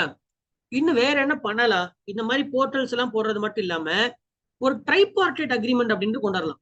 ட்ரைபார்டேட், அதாவது இதுக்கு முன்னாடி எம்ப்ளாயர் எம்ப்ளாயி, அதாவது தொழிலாளி முதலாளி அப்படின்ற உறவு இருந்துச்சா? இப்ப என்ன கொண்டு வரேன்னா, இப்ப தொழிலாளி முதலாளிங்கிற உறவு இல்லை, அதுக்கு பதிலா கிக் எம்ப்ளாயி. சரியா? கிக் எம்ப்ளாயி, கிக் தொழிலாளி, முதலாளி, அரசாங்கம். அப்போ இந்த மாதிரி வந்து ஒரு மும்முனை செட்டப் கொண்டு வந்துட்டோம்னு வச்சுக்கோங்களேன். அப்போ அவனுக்கு வந்து ஒரு ரெகக்னிஷன் இருக்கும், கலெக்டிவ் பார்கெனிங் இருக்கும். சரியா? ஏதாவது சுரண்டல் இருந்துச்சுன்னா சுரண்டலுக்கு எதிரான அந்த பிரச்சனை எல்லாம் சால்வ் பண்ணிடலாம். நான் சொல்றது புரியும் நினைக்கிறேன். ட்ரைபார்டேட் ஸ்ட்ரக்சர், மும்முனை அடுக்கு, அடுக்குகள் மூலியமாக முன்ன இருந்த தொழிலாளி முதலாளி அப்படின்ற உறவுக்கு பதிலாக இப்ப கிக் தொழிலாளி முதலாளி அரசாங்கம் அப்படின்ற ஒரு மும்முனை அடுக்கு கொண்டு வரது மூலியமா நம்ம என்ன பண்ணலாம், முன்னாடி சொன்ன எல்லா பிரச்சனையும் என்ன பண்ணிக்கலாம், சால்வ் பண்ணிக்கலாம். அதுக்கப்புறம் இந்த ஸ்கில்லுக்குன்னு சொல்லி ஒரு சர்டிபிகேஷன் ப்ரோக்ராம் கொண்டு வரணும். யாரெல்லாம் ஸ்கில்லுங்கிறது எப்படி நம்ம நிர்ணயிக்க முடியுது? இப்போ நம்ம முன்னாடி பார்த்தோம்ல, ஒருத்தர் 800 சொல்றான், ஒருத்தர் 300 சொல்றான் அப்படின்னா, இவன் ஏன் 300 சொல்றான், அவன் 800 சொல்றான்? அப்போ ஒரு சர்டிபிகேஷன் இருக்கணும்ல, அப்பதானே வந்து அது இருக்கும். இப்ப இல்லைன்னா வேலை செஞ்சு பார்த்ததுக்கு அப்புறம் என் வேலையை பாருங்க சார், பார்த்துட்டு வேலை கொடுங்க சார்னு சொல்லுவான். அம்மாவே இல்லையா? அப்ப வேலையை பார்க்கணும், காசை கொடுத்தாச்சு, பண்ணதுக்கு அப்புறம் அது திருப்தியா இல்லைன்னா என்ன பண்ண முடியும்? காசை திருப்பி கேட்க முடியாதுல்ல. நான் சொல்றது புரியுதா? அப்ப அவனுக்கு ஒரு ஸ்கில் இருந்துச்சுன்னா, இந்த ஸ்கில் இருக்கிறவனுக்கு இவ்வளவு சார், நான் ஸ்கில் ஏ வாங்கியிருக்கேன் சார், ஸ்கில் ஏ சர்டிஃபிகேட் வாங்கியிருக்கேன், அதனால நான் இவ்வளவு சேலரி நான் கேட்கறேன், இவ்வளவு வேஜஸ் கேட்கறேன், நான் கேட்க முடியும். நான் சொல்றது புரியும்னு நினைக்கிறேன். ஒரு ஸ்கில் சர்டிபிகேட் இருக்கணும் இல்லையா? அதே மாதிரி அதுக்கான ட்ரைனிங் இன்ஸ்டிடியூஷன் கவர்மெண்ட் டெவலப் பண்ணணும். ஏன்னா இது வந்துருச்சுன்னா நீங்க நார்மலா ஒரு ஐடி கம்பெனிக்கு போகவே முடியாது. ஐடி கம்பெனிங்கிற ட்ரெண்டே மாறிடும். இது வந்துருச்சுன்னா இப்ப இந்தியா 2030 தேர்ட் பிளேஸ்க்கு போகுது இல்லையா? அப்ப கம்பெனிஸ் வந்து கிக் எக்கனாமியை தான் ப்ரிஃபர் பண்ணும். அப்ப என்ன பண்ணுவோம் அப்படின்னா, சின்ன ஆபீஸ், அவ்வளவு பெரிய ஆபீஸ் தேவையில்லை, சின்ன ஆபீஸ் போதும். இவ்வளவு நாளா இருந்த பெங்களூர், மும்பை, சென்னை அப்படின்ற மாநகரங்கள்னாலே ஐடி கம்பெனிங்கிறது இருக்காது. அவன் ஊர்ல இருந்து வேலையை பார்த்துட்டு போயிட்டே இருப்பான். சரியா? மாசத்துக்கு ஒரு வாட்டி போயிட்டு ஆபீஸ் போயிட்டு அந்த அக்ரிமெண்ட் வாங்கிட்டு வரதுக்கோ இல்ல அதுக்கு போனா போதும். சரியா? அப்போ நாங்க வேலைக்கு எடுத்து ட்ரெயின் பண்ணுவோம் அப்படின்றது போய், நீ ஸ்கில் இருந்தாதான் உனக்கு வேலைங்கிற மாதிரி. கரெக்டா? இப்ப கம்பெனி டிகிரி முடிச்சதுக்கு அப்புறம் என்ன உங்களுக்கு தெரியும்? ஒண்ணும் தெரியாது. நீ நல்லா மார்க் எடுத்து பாஸ் பண்ணிருக்கிற, கரெக்டா? நல்லா மார்க் எடுத்து பாஸ் பண்ணிருக்க, அந்த மார்க் வச்சு சரி இது எப்படி உருப்படியா இவ்வளவு மார்க், இவ்வளவு நாங்க 4 வருஷம் அவனை புளிப்புலையும் புடிஞ்சிருக்காங்க, இதுல அவன் 80% மார்க் எடுத்து ஃபர்ஸ்ட் கிளாஸ்ல பாஸ் பண்ணிட்டான், அப்ப இவனுக்கு என்ன டஃப் கொடுத்தாலும் இவன் கேட்பான், நமக்கு ஒரு அடிமையா இருப்பான் அப்படின்னு சொல்லிட்டு தான் வேலைக்கு எடுத்துட்டு போறேன். 6 மாசம் ட்ரைனிங் கொடுத்து கத்துக்கிட்டேன்னா வேலைக்கு வச்சுப்பான், இல்லைன்னா துரத்தி விட்டுருவான். அப்ப ட்ரைனிங் கம்பெனி கொடுக்குது. இப்ப அந்த கம்பெனிக்கு ட்ரைனிங் கொடுக்கறதுக்கு ஆகக்கூடிய செலவுகளை வந்து கம்பெனி பண்றது இல்லை. அப்போ அந்த செலவு நீங்க எங்க பண்ணணும்? ட்ரெயினிங் ஆனாதான், காலேஜ் போனா மட்டும் பத்தாது, ஸ்கில் இருந்தாதான் வேலை. அப்ப அந்த ஸ்கில் எங்க கத்துப்பீங்க? நீங்க எங்கிட்ட கத்துக்கணும். அப்ப government training institutions, vocational training, private institutions இதெல்லாம் டெவலப் ஆகும். சரியா? சோ அப்ப பேலன்ஸ்ட் அப்ரோச். அதில் கவனிங்க, பொருளாதாரம் வந்து கிக்க நோக்கி பொருளாதாரம் போறது தொழிலாளிகளுக்கு பிளெக்சிபிலிட்டி கொடுக்குது. சரியா? ஸ்கில்ல டெவலப் பண்றதுக்கான ஒரு வாய்ப்பு கொடுக்குது. ஸ்கில் பேஸ்ட் எம்ப்ளாய்மெண்ட் அப்படின்றது நல்லதுதான். ஆனா அதே நேரத்துல சேஃப் கார்டிங் பேசிக் ரைட்ஸ், அடிப்படை உரிமைகள், மக்களுடைய அடிப்படை உரிமைகளை கருத்தில் கொண்டு, சரியா, எல்லாரையும் உள்ளடக்கிய வளர்ச்சி, இன்க்ளூசிவ் டெவலப்மெண்ட், எல்லாரையும் உள்ளடக்கிய வளர்ச்சி. சரியா? பாதுகாப்பான செக்யூர் என்விரான்மெண்ட் ஃபார் எம்ப்ளாய்மெண்ட், தொழில் செய்வதற்கான பாதுகாப்பான சுற்றுச்சூழலை உருவாக்கி, சரியா, பில்டிங் எ ஃபேர், நாட்டை நியாயமாகவும் சமமான வாய்ப்புகளை அனைவருக்கும் கொடுக்கும் வகையில் ஃபேர் அண்ட் ஈக்விட்டபிள் சூழ்நிலை அமைத்து கொடுப்பது நாட்டின் கட்டாயமாகுது, அரசின் கட்டாயமாகுது. அப்படின்னு சொல்லணும். இதுதான் அந்த ஸ்டாண்டு. பாயிண்ட் புரிஞ்சுதா?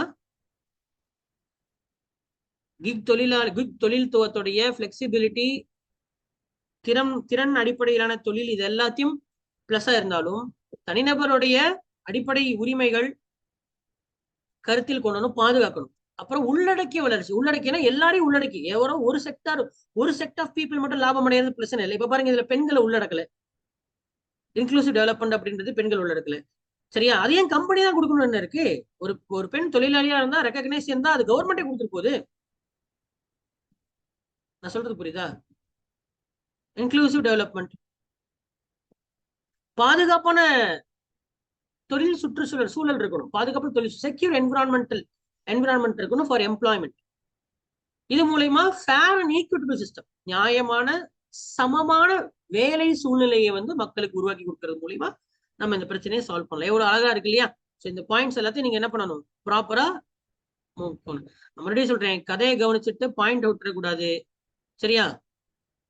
ஓகே, நெக்ஸ்ட் டாபிக் வந்து பிஸ்கல் டெபிசிட். சரிங்களா? Stick to fiscal deficit as a norm for fiscal prudence. சரியா? நிதி பற்றாக்குறையை நிதி விவேகத்திற்கான விதிமுறையாக கருதவும். சரிங்களா? நிதி விவேகம் அப்படின்னா என்ன? நிதி பற்றாக்குறை என்றால் நிதி விவேகம், ப்ரூடன்ஸ். நிதி பற்றாக்குறை நான் லாஸ்ட் கிளாஸே சொன்னேன் இல்லையா? பிஸ்கல் அப்படின்னா நிதின்னு சொன்னா பிஸ்கல் டெபிசிட்னா பற்றாக்குறைன்னா என்ன? பற்றாக்குறை அப்படின்றது சரிங்களா, எப்பயுமே நமக்கு வரவு செலவு, வரவும் செலவும் சமமா இருந்ததுன்னா, நீங்க 10 ரூபா சம்பாதிக்கிறீங்க, 10 ரூபா செலவு பண்றீங்க அப்படின்னா அது பேலன்ஸ். சரியா? 10 ரூபா சம்பாதிக்கிறீங்க, 10 ரூபா செலவு பண்றீங்கன்னா அது பேர் பேலன்ஸ். 10 ரூபா வரவு, 5 ரூபா தான் செலவு அப்படின்னா சர்ப்ளஸ், மிஞ்சிய அது எஞ்சிய. 10 ரூபா செலவு பண்றீங்க, 10 ரூபா சம்பாதிக்கிறீங்க, ஆனா 15 ரூபா செலவு பண்றீங்கன்னா அப்பதான் அதுக்கு பேர் என்ன? டெபிசிட், பற்றாக்குறை. சரியா? அப்போ அரசாங்கமும் இதேதான். அரசாங்கம் அப்படின்ற பேர்ல எப்படி சொல்லலாம்? அரசாங்கத்துடைய பேர்ல ரெவென்யூ எக்ஸ்பெண்டிச்சர். சரியா? வருவாய் செலவினங்கள். அப்ப வருவாய் வந்து வருவாயை விட செலவினங்கள் அதிகமா இருந்ததுன்னா அதுதான் என்னது? நிதி பற்றாக்குறை. நிதி வருவாய், பிஸ்கல் ரெவென்யூ விட பிஸ்கல் எக்ஸ்பெண்டிச்சர், நிதி வருவாயை விட நிதி செலவு அதிகமா இருந்ததுன்னா அத நிதி பற்றாக்குறைன்னு நம்ம சொல்றோம். சரியா? நிதி பற்றாக்குறைன்னு சொல்லுவோம். அந்த நிதி பற்றாக்குறை தான் எப்படி வரும்? அப்ப இந்த எக்ஸ்ட்ரா காசு எங்கிருந்து வரும்? 10 ரூபா சம்பாரிச்சு 15 ரூபா செலவு பண்றீங்கன்னா 5 ரூபா எங்கிருந்து வந்துச்சு? 5 ரூபா எங்கிருந்து வரும்? கடன் தான் வாங்கணும். சரியா? அப்போ அதனாலதான் தேசிய கடன், நேஷனல் டெட். இது பேரு DEBT, டெட். புரியுதா? டெட்னு சொல்லணும். Debt, national debt. சொல்லுவாங்களே படத்துல, ஒவ்வொருத்தர் பேர்லயும் அவ்வளவு கடன் இருக்கு, இந்தியா கடன் வாங்கி வச்சிருக்குன்னு சொல்றாங்க இல்லையா? அதுதான். அப்ப பிஸ்கல் டெபிசிட் தான் எதுக்கு வழிவகுக்குது? தேசிய கடனுக்கு வழிவகுக்குது. அப்ப இது என்ன மினிஸ்ட்ரி கீழே வரும்? அப்கோர்ஸ் இது மினிஸ்ட்ரி ஆஃப் பினான்ஸ், நிதி அமைச்சத்துக்கு கீழே வருது. நிதி அமைச்சத்துக்கு கீழே வருது. இதுக்கு முன்னாடி பார்த்தோம்ல, அது என்ன அமைச்சகம்? Labour and employment, ministry of labour and employment. பார்த்தோம், ministry of labour and employment. சரியா? சோ அரசாங்கம் என்ன சொல்லுதுன்னா, நம்ம 2024 2025 சோ இந்த ஆண்டுகள்ல நம்மளுடைய பிஸ்கல் டெபிசிட், இந்தியாவுடைய நிதி பற்றாக்குறை, எஃப்டின்னு சொல்றோமா? எஃப்டி, இங்க வந்து எஃப்டின்னு சொன்னா நிதி பற்றாக்குறை. இந்தியாவோட நிதி பற்றாக்குறை நம்மளுடைய இந்தியாவுடைய ஜிடிபியில 5.1% அதுக்கு கீழே இருக்கணும். ரெடியூஸ் இந்தியாவுடைய ஜிடிபியை விட 5.1%க்கு ரெடியூஸ் பண்ணணும். இப்ப இந்தியாவோட ஜிடிபி வந்து 1 லட்சம் அப்படி வச்சுக்கோங்க, 1 lakh அப்படின்னு வச்சுக்கோங்க. அப்ப 1 lakhல 5% எவ்வளவு? 5000. அப்ப 1 லட்சம் சம்பாதிக்கிற இந்தியா 5000 தான் கடன் வாங்கணும். 10 லட்சம் சம்பாதிக்கிற இந்தியா 10 லட்சம் இந்தியா சம்பாதிச்சுன்னா 50,000 ரூபாய் வாங்கணும். அப்போ இப்ப சப்போஸ் 1 லட்சம் சம்பாதிக்கிற இந்தியா 7,000 ரூபாய் கடன் வாங்கிட்டு இருக்குன்னு வச்சுக்கோ. அப்ப என்ன பண்ணணும்? 2,000 கம்மி பண்ணணும். அதுதான் சொல்ல வராங்க. அப்ப இந்தியாவுடைய பிசிக்கல் டெபிசிட்ட இந்தியாவுடைய ஜிடிபியோட கம்பேர் பண்றாங்க. ஏன்னா அது ஜிடிபி தானே, வருமானம், வருவாய் தானே GDP, gross domestic product sorry, gross domestic product, GDP. சரியா? மொத்த உள்நாட்டு உற்பத்தி, மொத்த உள்நாட்டு உற்பத்தி என்று அழைக்கப்படக்கூடிய ஜிடிபி தான் இந்தியாவுடைய தேசிய வருமானமாக கருதப்படுகிறது. National income. இப்போ பிசிக்கல் டெபிசிட் என்னன்னு புரிஞ்சுதா?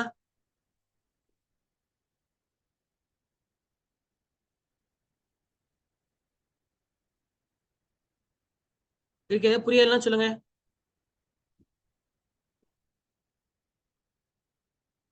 இப்போ ஒரு நாடு வந்து கடனே இல்லாத நாடு அப்படின்றது சிறந்த நாடா இருக்குமா? பிசிக்கல் சர்ப்ளஸ் இருக்கணுமா, பிசிக்கல் டெபிசிட் இருக்கணுமா? சொல்லுங்க ரஞ்சித், சொல்ல முடியுமா? பிசிக்கல் டெபிசிட் இருக்கணுமா, பிசிக்கல் சர்ப்ளஸ் இருக்கணுமா?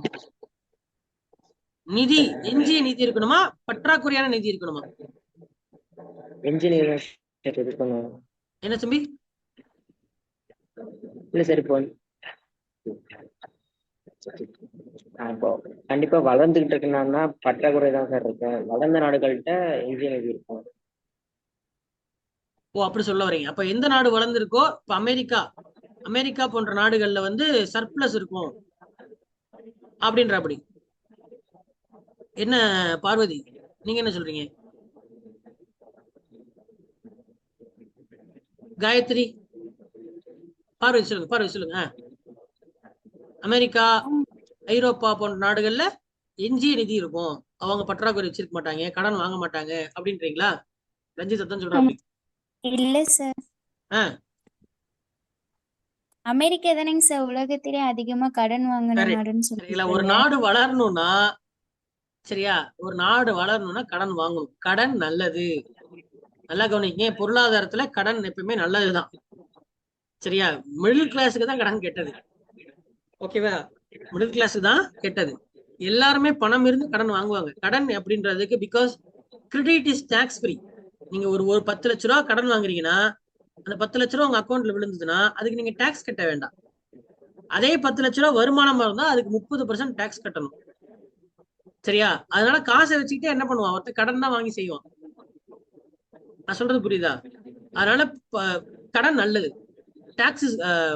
Dead is good. கடன் அப்படின்றது நல்லது.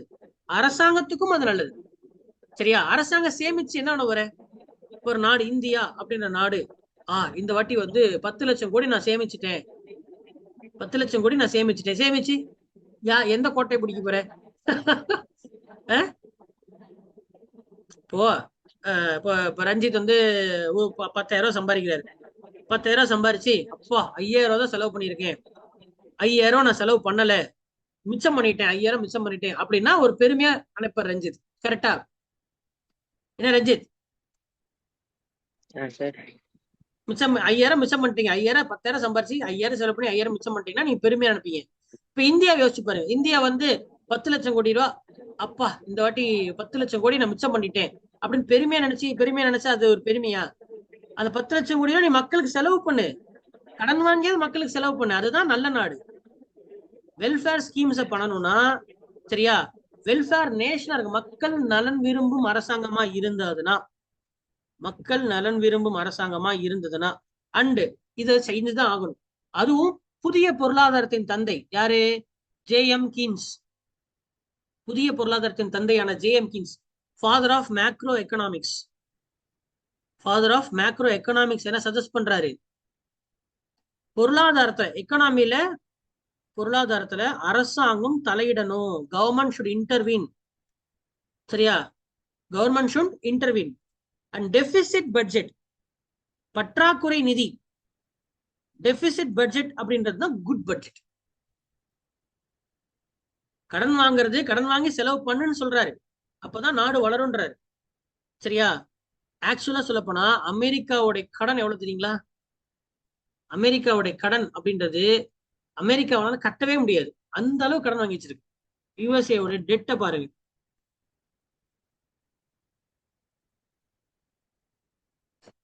சரியா? நம்ம 5% பேசிட்டு இருக்கோம். 5%க்கு கீழே இருக்கணும். என்ன பார்த்தோம்? கவர்மெண்டோட டெட் டு ஜிடிபி ரேஷியோ பார்த்தோமா? அதாவது ஜிடிபிங்கிறத வருமானம் சொன்னேன். சரியா? நீ சம்பாதிக்கிறத விட 5%க்கு கீழே உன்னுடைய டெபிசிட் இருக்கணும் அப்படின்னு நம்ம பேசிட்டு இருக்கோமா? அமெரிக்கா ஏன் வளர்ந்த நாடாச்சு? அங்க பாருங்க, US government debt to GDP ratio எவ்வளோ? சம்பாதிக்கிறத விட 118.80, ரவுண்டா 120%. ஒரு ரூபா சம்பாதிச்சா, சரியா, ஒரு ரூபா சம்பாதிச்சா 2 ரூபா கடன் வாங்குது அமெரிக்கா. அதனால பணக்கார நாடாச்சு. புரியுதா? அதனால அமெரிக்கானால அதோட கடனை கட்டவே முடியாது. சரியா? அமெரிக்கானால அதோட கடனை என்னைக்குமே கட்டவே முடியாது. சரிங்களா? எங்க பாருங்க,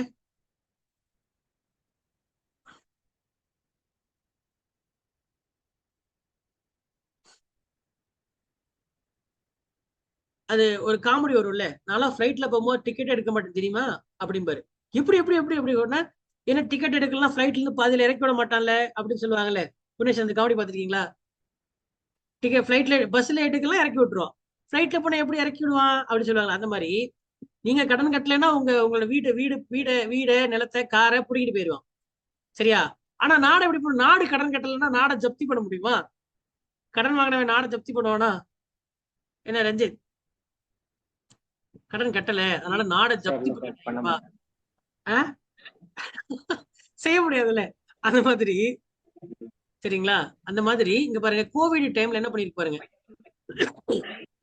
கோவிட் டைம்ல தான் அதிக கடன் வாங்கியிருக்கு. ஏன்னா கடன் வாங்கி செலவு பண்ணிருக்கு. நாடே பிரச்சனை இருக்கு, நாட்டு மக்கள்லாம் வியாபாரத்துக்கு போகல. அப்ப எவ்வளவு கடன் வாங்கியிருக்கு பாருங்க. 2ஆம் உலகப் போருக்கு செஞ்ச காசை கடனை கோவிடுக்கு வாங்கியிருக்கு. தெரியுதா உங்களுக்கு? அப்ப ஒவ்வொரு முறையும் பிரச்சனை வரும்போது நம்ம ஊர்க்காரன் கடன் வாங்க கூடாதுன்னு உட்காந்துக்கிறான். ஆனா அவன் கடன் வாங்கி செலவு பண்ணி நாட்டை காப்பாத்திக்கிறான். சரியா? சோ இதுதான்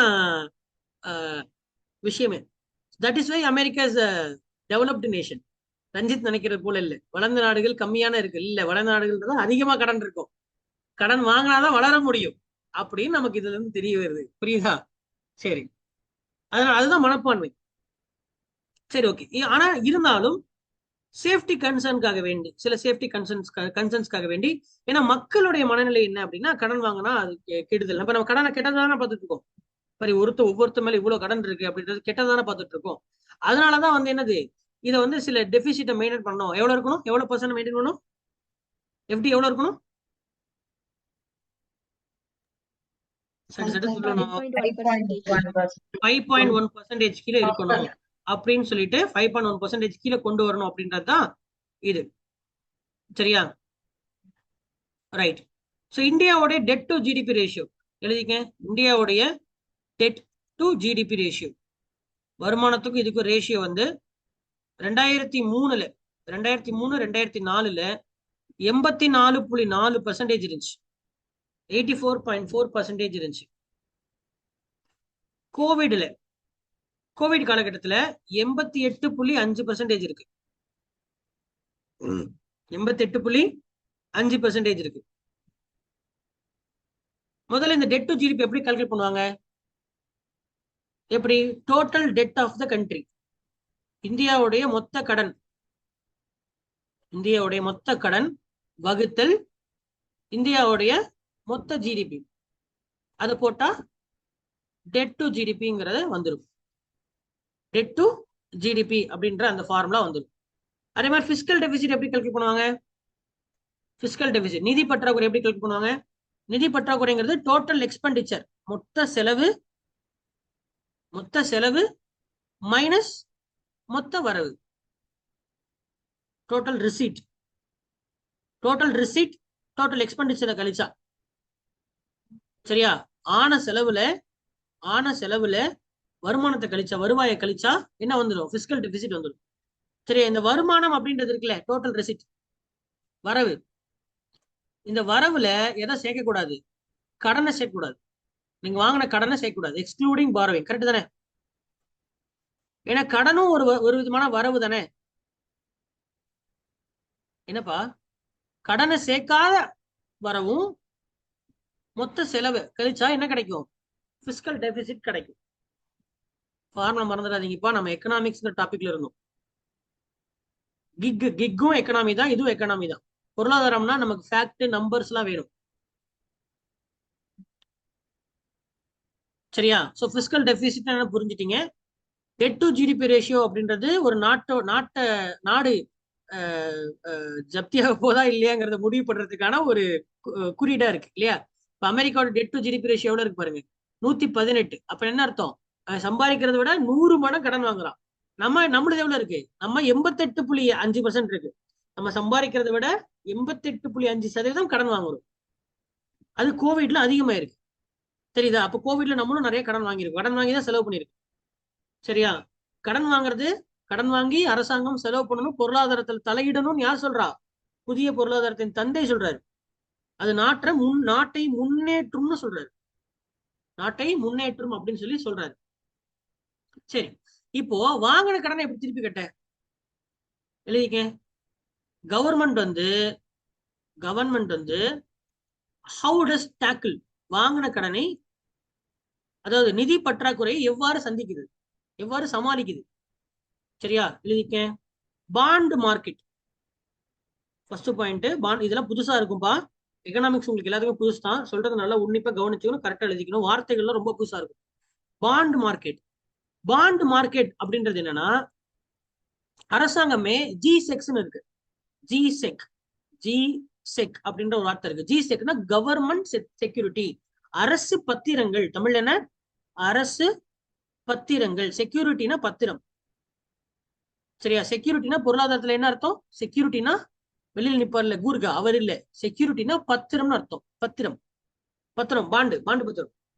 சரியா? அரசாங்கம் வெளியிடக்கூடிய பத்திரத்தின் பேரு ஜிசெக். அரசு பத்திரங்களை அச்சடிச்சு கவர்மெண்ட் கொடுக்கும். உதாரணத்துக்கு 1000 ரூபாய், 1 லட்சம் ரூபாய் அப்படின்னு பத்திரம் போட்டு 10 வருஷம் 10 இயர் 10% இன்ட்ரெஸ்ட் அப்படி பத்திரம் கொடுத்துருக்கும். எப்படி? 1 லட்சம் ரூபாய் 1 lakh 10 years, tenure 10 years 10% interest அப்படின்னு இந்த பத்திரத்தை விற்கும். இப்ப நந்தினி நினைச்சா இந்த பத்திரத்தை வாங்கிக்கலாம். 1 லட்சம் ரூபாய் கொடுத்து இந்த பத்திரத்தை வாங்கிட்டாங்கன்னா, சரியா, 10 வருஷத்துக்கு அந்த காசை திருப்பி கேட்க முடியாது. சரியா? 10 வருஷம் கழிச்சு திருப்பி கொடுக்கும் போது உங்களுக்கு எவ்வளவு கொடுக்கும்? கணக்கு போட தெரியுமா நந்தினி? சொல்லுங்க அப்போ. அது வந்து அப்படின்றீங்களா? 10% வச்சு கணக்கு போடுங்க. 1 லட்சத்துல 10% எவ்வளவு? 10,000. 10 வருஷத்துக்கு 10 எவ்வளோ? 1 லட்சம். போட்டது 1, வர்றது 2, அவ்வளவுதான். சரியா? 10 வருஷம் கழிச்சு உங்களுக்கு 2 லட்சமா திருப்பி கொடுக்கும் கவர்மெண்ட். கண்டிப்பா கொடுக்கணும். அப்ப இந்த மாதிரி கொடுக்கறது மூலியமா 10 வருஷம் கழிச்சு இன்னும் மக்கள்கிட்ட கடன் வாங்கும். மக்கள்கிட்ட இல்ல, அந்த முதலீட்டாளர்கள், இன்வெஸ்டர் இருந்து பாண்டு. இதான் பாண்ட் மார்க்கெட். வருஷம் பாண்டு விற்பாங்க. நம்ம இப்ப வாங்கினா கூட இப்ப யாரு வேணா வாங்கலாம். ஜிசெக்ஸ் வாங்கலாம். ஜிசெக்ஸ் ரொம்ப பாதுகாப்பானது. அரசாங்கத்துக்கு நீங்க பணம் கொடுக்குறீங்க. சரியா? இந்த மாதிரி உங்ககிட்ட பணம் வாங்கி செலவு பண்ணும். இது தெரியும் நினைக்கிறேன். நிறைய பேர் தெரியாதா? இப்பதான் கேள்விப்படுறீங்களா? 1000 ரூபாய்க்கு பத்திரம் இருக்கு. வாங்கன்னா நீங்க கவர்மெண்ட் இப்ப 1000 ரூபாய் பணம் கொடுக்கலாம். நீங்க பாண்ட் மார்க்கெட் இருக்கு. சரியா? சப்போஸ் அவசரம் அப்படின்னா மறுபடியும் இந்த பத்திரத்தை வித்துடலாம். இப்ப நந்தினி வந்து எனக்கு அந்த பத்திரத்தை வித்துட்டு போயிடலாம். நான் நந்தினிக்கு அந்த பணத்தை கொடுத்துருவேன். நந்தினி பேர்ல நான் போய் அந்த 10 வருஷம் கழிச்சு அந்த பணத்தை வாங்கிப்பேன். ஸோ அதனால இது அப்ரிஷியேட் ஆகும். அப்ரிஷியேட்னா அதிகரிக்கும். நீங்க இது ஒரு இந்த மாதிரி அரசு கடன் பத்திரங்கள் அப்படின்றது வந்து பாத்தீங்கன்னா லாபத்தை கொடுக்கும். சரியா? மிஞ்சின காசு வச்சிருக்கீங்க அப்படின்னா இப்படிலாம் போட்டு பணக்காரன் ஆகும். ஓகேவா? ஓகே. அடுத்தது வந்து ரிசர்வ் பேங்கோட ரோல். ரிசர்வ் பேங்க் என்ன பண்ணலாம்? ஆர்பிஐ என்ன பண்ணலாம்? மணியை பிரிண்ட் பண்ணலாம். சப்போஸ் கடன் கொடுக்கறதுக்கு பணத்தை அச்சடிச்சு கொடுத்துடலாம்ல. கொடுக்கலாமா? கொடுக்க முடியாதா? பண்ணலாம். ஆனா அப்படி பணத்தை எனக்கு கவனிக்கிற மாதிரியே தெரியலையே, இல்ல பேந்த முடிக்கிற மாதிரி இருக்கு. கஷ்டமா இருக்கு அந்த டாபிக். தீபன் புரியுது அந்த டாபிக்? 2 தீபன் சஞ்சய் புரியுதுங்க சார். பணத்தை அச்சடிக்கலாம். பணத்தை அச்சடிக்கிறதுல என்ன பிரச்சனை இருக்கு? பணத்தை அச்சடிச்சு கொடுத்தீங்கன்னா பணவீக்கம் ஏற்படும், இன்ஃபிளேஷன் வரும், விலைவாசி ஏறிடும். சரி, பணத்தை அச்சடிச்சு குடிச்சா என்ன வந்துடும்? விலைவாசி வந்துடும்.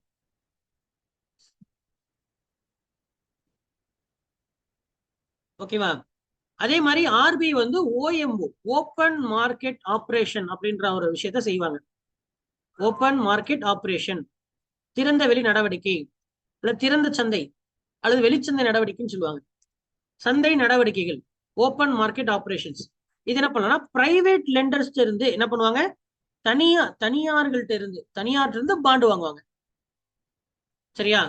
தனியாரிடம் இருந்து, தனியார் நிறுவனங்கள், தனிநபர்கள்ட்ட இருந்து பாண்டை வாங்கினாலும் காசு கிடைக்கும். அப்படியும் பண்ணலாம். சரியா? இது ரெண்டுமே பணத்தை திரட்டுறதுக்காக அரசாங்கம் செய்யக்கூடிய விஷயங்கள். வேற என்ன செய்யும் அப்படின்னு கேட்டா, சட்டங்களை போடுது. சட்டங்களை போட்டு ஏன் அதிகமா முதல்ல செலவு பண்ணணும் அப்படி சட்டம் போடுது. அதுதான் எஃப்ஆர்பிஎம் ஆக்ட். ரொம்ப ரொம்ப முக்கியமான ஒரு ஆக்ட். எழுதுங்க, எஃப்ஆர்பிஎம் ஆக்ட் 2003. எஃப்ஆர்பிஎம் அப்படின்னா பிஸ்கல் ரெஸ்பான்சிபிலிட்டி, நிதி பொறுப்பு. பிஸ்கல் ரெஸ்பான்சிபிலிட்டி, நிதி பொறுப்பு மற்றும் fiscal responsibility and budget management, budget மேலாண்மை சட்டம். நிதி பொறுப்பு மற்றும் பட்ஜெட் மேலாண்மை சட்டம் 2003. நிதி பொறுப்பு மற்றும் பட்ஜெட் மேலாண்மை சட்டம் 2003.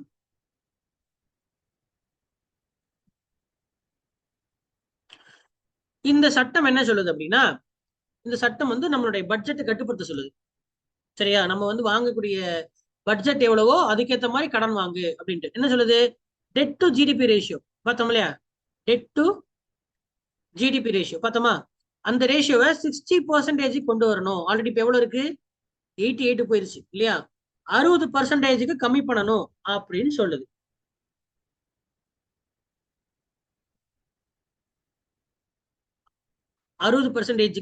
கம்மி பண்ணணும். இத மாநிலங்களுக்கும் சொல்லுது. ஏன்னா மாநிலமும் பண்ணும்ல, மத்திய அரசாங்கம் பண்ற, மாநிலத்துக்கும் பட்ஜெட் இருக்கு, மாநிலமும் கடன் வாங்கி செலவு பண்ணுது. அப்ப மாநிலங்களுக்கும் என்ன பண்ணுது? ஸ்டேட் எஃப்ஆர்பிஎம்ஸும் இருக்கு. ஸ்டேட் எஃப்ஆர்பிஎம்ஸும் இருக்கு. மாநிலங்களுக்கும் உன்னுடைய ஜிடிபி விட அதிகமா கடன் வாங்காதுன்னு சொல்லி என்ன பண்ணுது? கட்டுப்படுத்துது.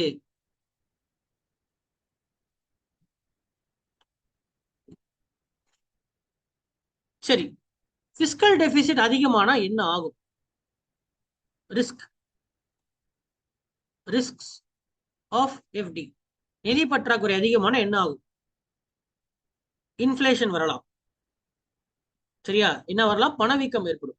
விலைவாசி பிரைஸ் லெவல் அதிகரிக்கும். விலைவாசி அதிகரிக்கும். சரியா? நிதி பொறுப்புன்னு ஒண்ணு இருக்குல்ல, பிஸ்கல் டிசிப்ளின். நம்ம என்ன பண்ணணும்? நம்ம நினைச்சு கண்ட மேனிக்கு கடன் வாங்கிட்டு இருக்கிறது வந்து அது எப்படி ஒரு பொறுப்பான ஒரு இதா இருக்கும். அதான் இங்க கரண்ட் அஃபேர்ஸே சொல்லுது. என்ன சொல்லுது? பிஸ்கல் ப்ரூடன்ஸ்னா என்ன? நிதி விவேகம். நீ விவேகமாக, நீ பண விஷயத்துல விவேகமா செயல்படணும். அப்பதான் வந்து கரெக்டா இருக்கும் அப்படின்ற அந்த நிதி விவேகத்தையும் நிதி பொறுப்பையும் நமக்கு முக்கியம் இல்லையா? நம்ம கண்டமேனிக்கு காசு சம்பாதிச்சு கண்டமேனிக்கு காசு செலவு பண்ணிட்டு இருந்தோம்னா அது வந்து எப்படி இருக்காது. அப்ப நம்ம நாடு வந்து ஒரு நம்பத்தகுந்த நாடா இருக்காது. எப்ப வேணா குலைஞ்சு போலாம், எக்கனாமிக் டிப்ரெஷன் வரலாம், பொருளாதாரம் வந்து கவுந்து போயிடும் அப்படின்னு நினைச்சு நம்ம மேல வந்து ஒரு சந்தேகம் வரும். சரியா? அமெரிக்கா பண்ணுதே சார், அமெரிக்கா பண்ணும். அமெரிக்கா வேற ஒரு விஷயத்த பண்ணிட்டு இருக்கு. சரி, அதனால அதுல தப்பிக்குது. சரியா? அதே நம்மளால இந்தியாவும் செஞ்சிட முடியாது. அது என்ன விஷயங்கிறது அது உலக அரசியல் படிச்சீங்கன்னா தெரிஞ்சுக்க முடியும். இப்ப நம்ம நேரம் இல்லை, அதனால பார்க்க வேண்டாம். சரியா? சரி, இப்ப இந்த ரெண்டு ரிஸ்க் ஆஃப் எஃப்டி. சரியா? என்ன செய்யலாம்? என்ன செய்யலாம்? எஃப்ஆர்பிஎம் ஆக்டை நம்ம ஸ்ட்ரிக்ட் பண்ணலாம். எஃப்ஆர்பிஎம் ஆக்டை என்ன பண்ணலாம்? ஸ்ட்ரிக்டா பின்பற்றலாம். சரியா? அடுத்தது டாக்ஸ் பேஸ். கடன் சமாளிக்கிறதுக்கு நிறைய சம்பாதிக்கணும். நிறைய சம்பாதிச்சா என்ன பண்ணலாம்? கடனை இது பண்ணிடலாம்ல. டாக்ஸ் பேஸை இன்க்ரீஸ் பண்ணணும். ஏன்னா இந்தியாவுக்கு வந்து மிக முக்கியமான ஒரு வருவாய்க்கு ஆதாரம் எது? வரி. வரி மூலியமா தானே இந்தியா அரசாங்கம் அதிகமா சம்பாதிக்குது. ஏன்னா நேத்தே சொன்னேன், லாஸ்ட் கிளாஸ் சொன்னேன், வருவாய்ன்றது 2 விதம். ஒண்ணு வரி வருவாய், வரி அல்லா வருவாய். டாக்ஸ் ரெவன்யூ, நான் டாக்ஸ் ரெவன்யூ சொன்னேன். அப்போ டாக்ஸ் ரெவன்யூ, நான் டாக்ஸ், நீ வருமானத்தை அதிகமா சம்பாரிச்சேன்னா கடன் பத்தி யோசிக்க தேவையில்லை. அப்ப நிறைய சம்பாரி, டாக்ஸ் பேஸ இன்க்ரீஸ் பண்ணு.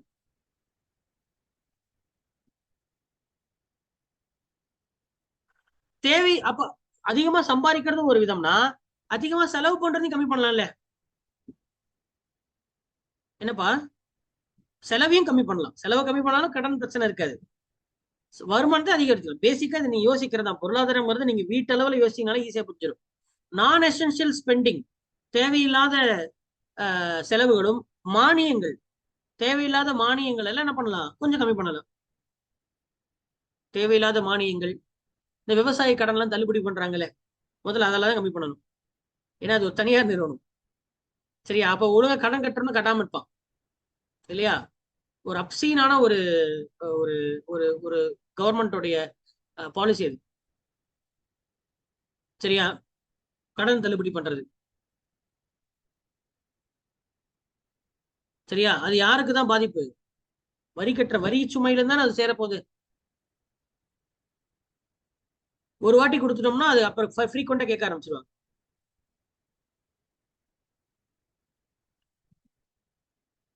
சரியா? ஏன் சொல்றேன்னா, agriculture is a largest employing sector and அதுதான் இந்தியாவுடைய லார்ஜஸ்ட் பிரைவேட் எக்கானமியும் கூட. நம்ம நினைச்சிட்டு ஜியோ பெருசு அப்படின்றோம். இல்ல, இந்தியாவுடைய பொருளாதார இந்தியாவுடைய விவசாய பொருளாதாரம் தான் பெருசு இல்லையா? அது ஒரு பிரைவேட் செக்டர் இல்லையா? Private sector. அப்ப அப்படி இருக்கும்போது அதுக்கு என்ன கிடையாது, இட் இஸ் டாக்ஸ் ஃப்ரீ. இந்தியால வரி இல்லாத ஒரு மிகப்பெரிய பிரைவேட் செக்டர் இது விவசாயம் தானே. அதுக்கு வரி விதிச்சிருக்கணுமா இல்லையா? இப்ப விவசாய வருமானமா இருந்தா வரி விதிக்க தேவையில்லை. அப்ப அதுக்கு வரி விதிக்கலன்ற பட்சத்துல, சரி வரி விதிக்கல, ஓகே, அப்ப டாக்ஸ் கட்டுறவங்க கிட்ட இருந்து வாங்குற பணத்தை வச்சுதானே அவனுக்கு நீ பணம் செலவு பண்ண. வரியும் அவனை வாங்க மாட்டேன்ற. சரியா? அவன் வரி கட்ட மாட்டேன்றான், பணம் நிறைய சம்பாதிக்கிறான் அப்படின்ற பட்சத்துல அவன் கடனை கட்ட முடியல. 1 வருஷம் சம்பாதிக்கிறான், 1 வருஷம் சம்பாதிக்கல. அப்ப கடனை கட்ட முடியலன்னா வரி கட்டுறவன் இருந்து வாங்கல செலவு பண்றேன். அப்ப இந்த இடத்துல ஒரு டிசிப்ளின், மொராலிட்டி தப்பாகுதா? பிஸ்கல் டிசிப்ளின் தப்பாகுதா இல்லையாங்க? நான் சொல்றது புரியுதா? அப்ப ஒண்ணு அதுக்கு வரி வை. மற்ற நாடுகள்ல விவசாயத்துக்கு வரி இருக்கு, அக்ரிகல்ச்சரல் டாக்ஸ் ஒண்ணு இருக்கு, அமெரிக்காலாம் இருக்கு. 10 லட்ச ரூபாய்க்கு மேல சம்பாதிக்கிறானா அவனுக்கு டாக்ஸ் போடு. சம்பாதிக்காதான முடியும், பிரச்சனை இல்லை. ஏழை விவசாயி நமக்கு பிரச்சனை இல்லைப்பா. இங்க விவசாயினா உடனே ஏழைன்னு நம்ம ஒரு பிராண்ட் பண்றோம்ல, அதுவே தப்புதான். விவசாயினா பணக்கார விவசாயி இருக்கான், அவனுக்கு நீ டாக்ஸ் போடலாம்ல.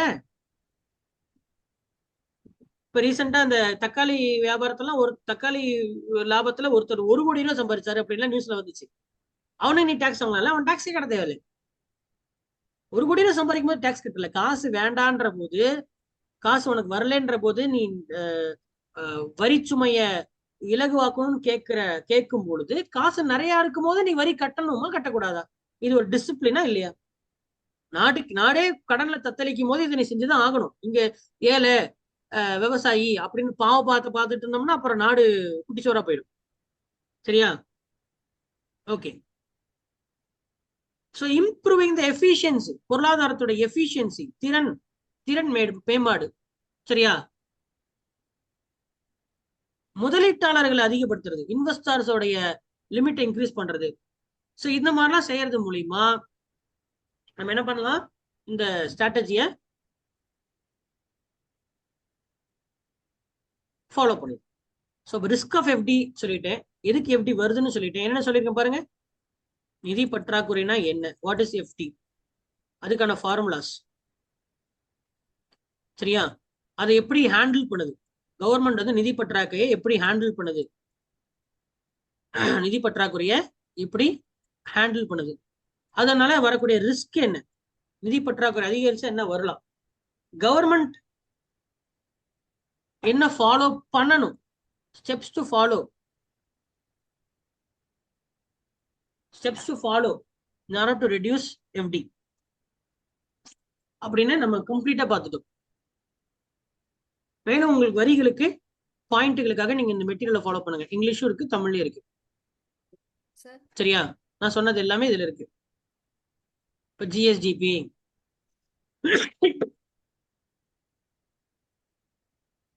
கன்சல்டேஷன் என்ன பண்ணணும், டெட் டு ஜிடிபி பார்த்தோமா, இதெல்லாம் படிச்சீங்கன்னா உங்களுக்கு பாயிண்ட் கிடைக்கும். இப்போ நடத்ததுக்கு அப்புறம் அது படிக்கும் போது உங்களுக்கு கொஞ்சம் ஒரு அண்டர்ஸ்டாண்டிங் வரும். சரியா? சரி, அடுத்தது நிதி ஆணையம். What is law commission? Sir அதுல ஒரு டவுட் இருந்ததுங்க சார். சொல்லுங்க. சார் அந்த ஆர்பிஐ மணி பிரிண்ட் பண்றதுனால இன்ஃப்ளேஷன் எப்படிங்க சார் ஆகுது? ஆர்பிஐ மணி பிரிண்ட் பண்றதுனால இன்ஃப்ளேஷன்ஸ் ஆகும்னு சொன்னீங்க இல்லைங்க சார், அது அது மட்டும் கொஞ்சம் புரியுதுங்க.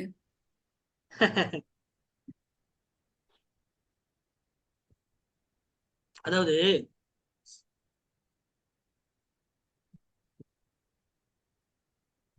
அது ஒரு பெரிய கான்செப்ட் ஆச்சே. எடுத்த அரை மணி நேரம். அது எக்கனாமிக் கிளாஸ் நடத்தினா பரவாயில்ல. சரி, நான் சிம்பிளா சொல்லிடுறேன். சரிங்க ஃபார்முலா படி ஈஸியா புரிஞ்சுக்கிறதுக்கு, மணி சப்ளை ஆர் லிக்விடிட்டி. இப்போ உதாரணத்துக்கு இப்படி சரி, ஓகே, இப்படி சொல்றேன், விடுங்க, இது விடுங்க. இப்போ கவர்மெண்ட் நாளைக்கு, சரியா, கவர்மெண்ட் நாளைக்கு இப்போ வந்து இப்போ சாரதா கிட்ட 10,000 ரூபாய் இருக்கு, தீபன் கிட்ட 20,000 ரூபாய் இருக்கு, புவனேஸ்வரி கிட்ட 1,00,000 ரூபாய் இருக்கு, என்கிட்ட ஒரு 10 ரூபாய் இருக்கு. சரியா? ரன்சித் கிட்ட ஒரு 10 கோடி இருக்கு. இப்படிதான் இருக்கா. 10 ரூபா வச்சிருக்கிறவன் வேலை, 10 கோடி வச்சிருக்க பெரிய பணக்காரன், 10,000 20,000 1,00,000 வச்சிருக்க மிடில் கிளாஸ். அப்படிதானே? இந்த மாதிரி எல்லார்கிட்டையும் ஒரே மாதிரி பணம் இருக்கா? இல்ல, இல்ல தானே? இது புரிஞ்சுக்கிறதா சொல்றேன். இது எக்ஸாம்ல எல்லாம் வராது, புரிஞ்சுக்கணுங்கிறதுக்காக சொல்ல வரேன். சரியா? ஒரே மாதிரி பண்ணல. இப்ப அரசாங்கம் என்ன சொல்லுது? அரசாங்கம் வந்து எல்லாருக்கும் நான் 1,00,000 ரூபாய் பேங்க் அக்கௌண்ட் போடுறேன், 1,00,000 ரூபாய் அச்சடிச்சு எல்லாருக்கும் போடுறேன்னா 10 ரூபா பிளஸ் 1 லேக். கரெக்டா? 10 கோடி இருக்கவனுக்கும் 1 லேக், எல்லாத்துக்கும் 1,00,000 1,00,000 போட்டாச்சு. ஓகேவா? போட்டாச்சு. எப்படி இந்த 1,00,000 எங்கிருந்து வந்துச்சு? அரசாங்கம் எங்கிருந்து போட்டிருக்கோம்? காசு அச்சடிச்சு தான் போட்டிருக்கோம். கரெக்டா? பிரிண்ட் மணி பிரிண்ட் பண்ணி காசு அடிக்க, ஒரு 2,000 நோட் அடிக்கிறது, 500 நோட் அடிக்கிறதுக்கு 2 ரூபா தான் செலவாகும். 500 நோட் அடிக்கிறதுக்கு 2 ரூபா தான் செலவு. 10 ரூபா அதிகபட்சம் ஆகலாம். ஆனா காசு மாட்டு அச்சடிச்சு எல்லாரும் அக்கௌண்ட்லயும் போட்டு போயிட்டா வறுமையை ஒழிச்சிடலாம்ல ஒரே நாள்ல, அப்படின்னு நம்ம யோசிக்கலாம். சரியா? ஆனா விஷயம் என்னன்னா, இப்போ 10 ரூபா சம்பாதிக்கிறவன் கேரட் கிலோ 100 ரூபா. கேரட் கிலோல 1 kg கேரட் 100 rupees. இந்த 100 ரூபாய் அப்படின்றது எப்படி நிர்ணயம் ஆகுது? ஒரு பொருளோட விலை எப்படி நிர்ணயம் ஆகுது? டிமாண்ட், தேவை மற்றும் பூர்த்தி, 2 விஷயத்துல தான் நிர்ணயம் ஆகுது. டிமாண்டும் சப்ளை. இதே 1 கிலோ கேரட் அப்படின்றது 10 ரூபா கூட இருக்கும். எப்போ? நிறைய கேரட் உற்பத்தி ஆச்சுன்னா. சரியா? ஊட்டியில நிறைய கேரட் உற்பத்தி ஆச்சுன்னா, கிலோவா கேரட் வந்துச்சுன்னா எடுத்துட்டு போங்க, 10 ரூபா தான் கிலோ அப்படின்னு சொல்லுவான். இதே வரலன்னா 100 ரூபாய். சரியா? அதே சப்போஸ் சுத்தமா இல்ல, அப்போ நிறைய தேவை, டிமாண்ட் இருக்கு. இப்போ முகூர்த்த நாள் அந்த மாதிரிலாம் நிறைய டிமாண்ட் இருக்கு. அப்போ அப்படின்னு என்ன பண்ணுவான்? 120 ரூபான்னு போகும், 120 ரூபான்னு போகும். அப்போ ஒரு பொருளோட விலை டிமாண்டும் சப்ளை வச்சுதான் நிர்ணயம் ஆகுது. அப்ப எல்லாரு கையிலயும் காசு வந்துருச்சுன்னா, டிமாண்ட் இன்க்ரீஸ் ஆகுமா? அவர் சப்ளை இன்க்ரீஸ் ஆகுமா? சொல்றது புரியும் நினைக்கிறேன். சரியா? எல்லாரு கையிலயும் காசு இருக்கு. அப்ப எல்லாருமே கேரட் வாங்க ஆரம்பிப்பான், எல்லாரும் பன்னீர் வாங்க ஆரம்பிப்பான், எல்லாரும் கார் கேட்பானா கேட்க மாட்டான். அந்த 1,00,000 காசு வச்சு என்ன பண்றீங்க? பொருள் தான் வாங்குவீங்க. அப்ப எல்லாரும் வாங்க ஆரம்பிச்சா டிமாண்ட் இன்க்ரீஸ் ஆகும். டிமாண்ட் இன்க்ரீஸ் ஆனா பிரைஸ் இன்க்ரீஸ் ஆகும். அப்ப என்ன ஆகும்? எல்லாரு கையிலயும் 1,00,000 போட்டுட்டா நாளைக்கு நீங்க உலக சந்தைக்கு போகும்போது, சரியா, எதுவுமே அந்த விலையில இருக்காது. தக்காளி 50 ரூபா வித்துட்டு இருந்த தக்காளி 150 ரூபான்னு இருக்கும். ஏன்னா உங்ககிட்ட காசு இருக்குல்ல, 150 ரூபா சொன்னாலும் நீங்க வாங்குவீங்க. ஆனா உங்ககிட்ட காசு இருக்கு. 1000 ரூபா சொன்னாலும் கிலோ 1000 ரூபாய் கேரட் அப்படி சொன்னாலும் வாங்குவீங்க, ஏன்னா உங்ககிட்ட காசு இருக்கு. புரியுதா? அப்ப ஒரு பொருளுடைய விலை உங்க கையில எவ்வளவு காசு இருக்குங்கிறத வச்சு நிர்ணயம் ஆகல. ஒரு பொருளுடைய விலை டிமாண்ட் அண்ட் சப்ளை வச்சுதான் நிர்ணயம் ஆகுது.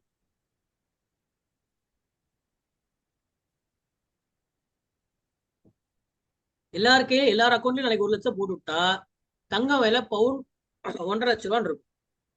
பவுன் 1.5 லட்ச ரூபான்னு நாளைக்கே மாறிடும்.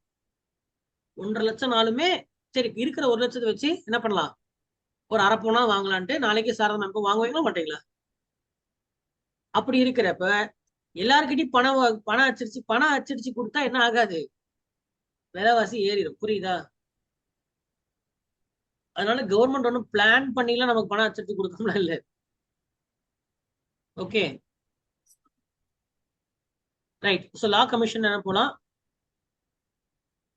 லாஸ்ட் டாபிக் லா கமிஷன், நீதி ஆணையம். பினான்ஸ் கமிஷன்னா நிதி ஆணையம், இது லா.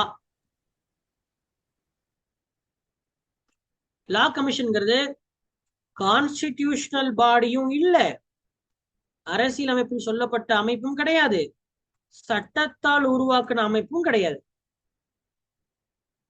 இட்ஸ் நெய்தர் நார். இப்போ எலெக்ஷன் கமிஷன், பினான்ஸ் கமிஷன் இதெல்லாம் கான்ஸ்டிடியூஷனல் பாடி.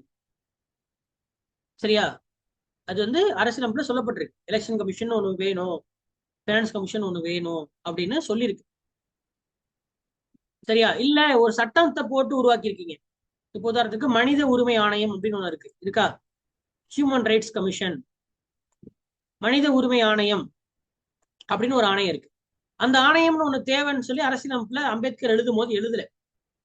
ஆனா அந்த சட்டம் எப்படி மனித உரிமை ஆணையங்கிறது மனித உரிமை சட்டம்னு ஒரு சட்டம் போட்டாங்க, அந்த சட்டத்தின் மூலியமா உருவாச்சு. அப்ப சட்டத்தால் உருவாயிருந்தா அதுக்கு பேர் ஸ்டாச்சுட்டரி, அரசியலமைப்புல சொல்லியிருந்தா அதுக்கு பேர் கான்ஸ்டிடியூஷன். சட்டத்தால் உருவாக்கப்பட்ட அமைப்புனா ஸ்டாச்சுட்டரி பாடி, சட்டத்தால் உருவாக்கப்பட்ட சட்ட அமைப்பு, அரசியலமைப்பில் சொல்லப்பட்ட அமைப்பு அப்படின்னு சொல்றது. இந்த லா கமிஷன் எதுல வருது? லா கமிஷன் எதுல வருது?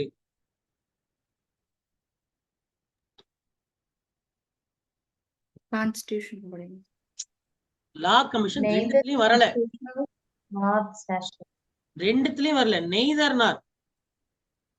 லா கமிஷன் அரசியலமைப்பிலும் சொல்லப்படல, சட்டத்தை போட்டு உருவாக்கல. சரியா?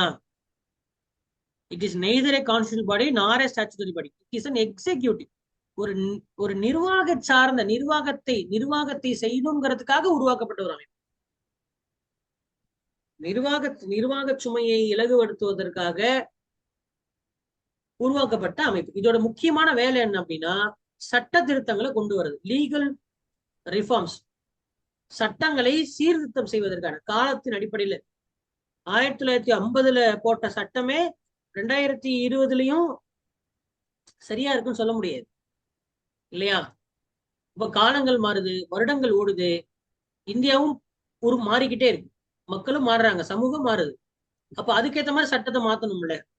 அந்த மாதிரி சட்டத்தை சீர்திருத்தம் செய்யணும் அப்படின்னா அதுக்கு ஒரு ஆணையம் தேவை. அதை உட்காந்து ஒருத்தர் யோசிச்சு இதை இப்படி பண்ணலாம், அதை அப்படி பண்ணலாம் அப்படின்னு யோசிக்கிறது தான் அதோட வேலை. இப்ப எலெக்ஷன் கூட என்ன பண்ணுச்சு, லா கமிஷன் ஒரு சஜஷன் குடிச்சு பாத்தீங்களா? நம்ம ஒட்டுக்க மாத்தாம ஃபர்ஸ்ட் என்ன சொல்லிச்சு, 99 ஒரே நேர தேர்தல் கொண்டு வரலாம்னு சொல்லிச்சு. அப்புறம் என்ன சொல்லிச்சு, இல்ல இப்ப என்ன சொல்லிச்சு, இல்ல ஒரே நேர தேர்தல் வேண்டாம், நம்ம என்ன பண்ணலாம், பஞ்சா நடத்தலாம் அப்படின்னு சொல்லிச்சு. அப்ப இந்த மாதிரி அட்வைஸ் கொடுக்குற பாடி, இது வந்து ஒரு அட்வைஸ் கொடுக்கறதுக்காக மட்டும்தான் இருக்கு, அட்வைசரி பாடி. அப்ப இது கொடுக்கக்கூடிய அட்வைஸ் ஃபாலோ பண்ணுங்கிற அவசியம் இருக்கா? Not binding. பினான்ஸ் கமிஷன் கொடுக்கக்கூடிய அட்வைஸை ஃபாலோ பண்ணணும் இருக்கா? பினான்ஸ் கமிஷன், நிதி ஆணையம், டக்கு டக்குன்னு சொல்லுங்கப்பா, டைம் ஆச்சுப்பா. அதுவும் நாட் பைண்டிங் தான். சரியா? அதுவும் நாட் பைண்டிங் தான். அப்போ இது எந்த அமைச்சகத்தில வருது? Ministry of law and justice, சட்டம் மற்றும் நீதி அமைச்சத்துக்கு கீழே வந்து இது வருது. இதுல யார் இருப்பா? இதுல லீகல் எக்ஸ்பர்ட்ஸ் இருப்பாங்க, சட்ட ரீதியான சட்டத்துறையை சார்ந்த திறமைசாலிகள் இது இருப்பாங்க, சட்டத்துறையை சார்ந்த திறமைசாலிகள் இது இருப்பாங்க.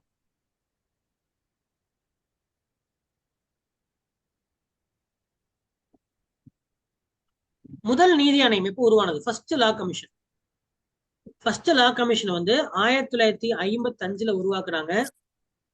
இதோட தலைவராக எம்.சி. செத்தல்வத் இதோட தலைவரா இருந்தார். ஒரு முறை நியமிச்சாங்கன்னா இதுக்கு 3 ஆண்டுகள் டைம் இருக்கும். 3 இயர்ஸ் டென்யூர். எத்தனை வருஷம்? 3 ஆண்டுகள் டென்யூர் இருக்கும். 2020 22வது நீதி ஆணையம் 22வது நீதி ஆணையத்தை நியமிச்சாங்க. பினான்ஸ் கமிஷன் 5 வருஷம், லா கமிஷன் 3 வருஷம்.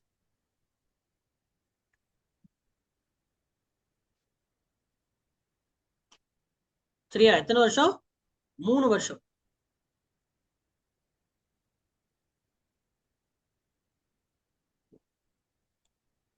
என்ன வேலையை பார்க்குது இது? என்ன வேலைகளை பார்க்குது? ஃபங்க்ஷன்ஸ் என்ன பண்ணுது அப்படி கேட்டா, லாவை ரிசர்ச் பண்ணுது.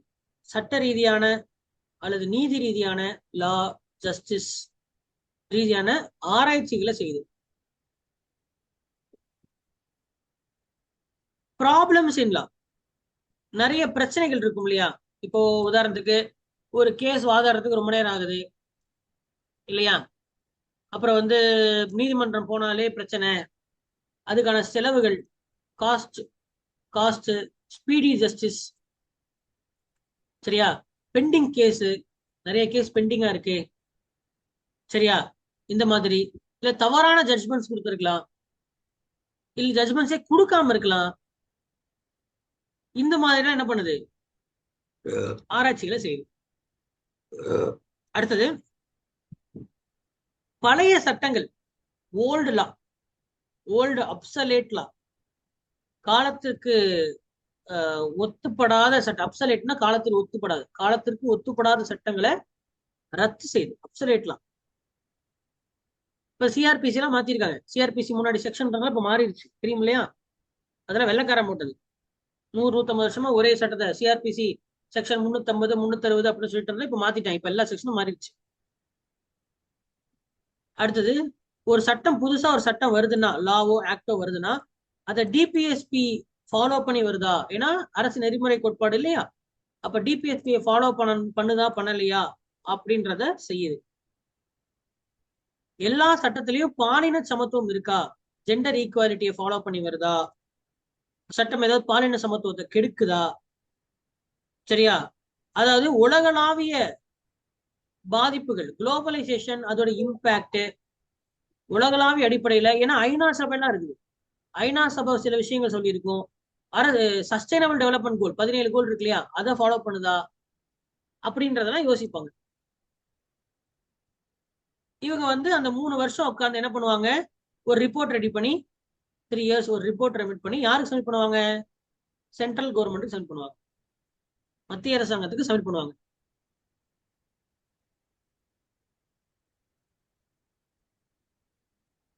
மத்திய அரசாங்கத்துக்கு என்ன பண்ணுவாங்க? சப்மிட் பண்ணுவாங்க. ஆனா இவங்க கொடுக்குற எந்த ரெக்கமெண்டேஷன், எந்த பரிந்துரைகளும் அரசாங்கத்தால் ஃபாலோ பண்ணணும்னு கட்டாயமே கிடையாது. The recommendations are not binding. கட்டாயம் இல்லை, கட்டாயம் இல்லை.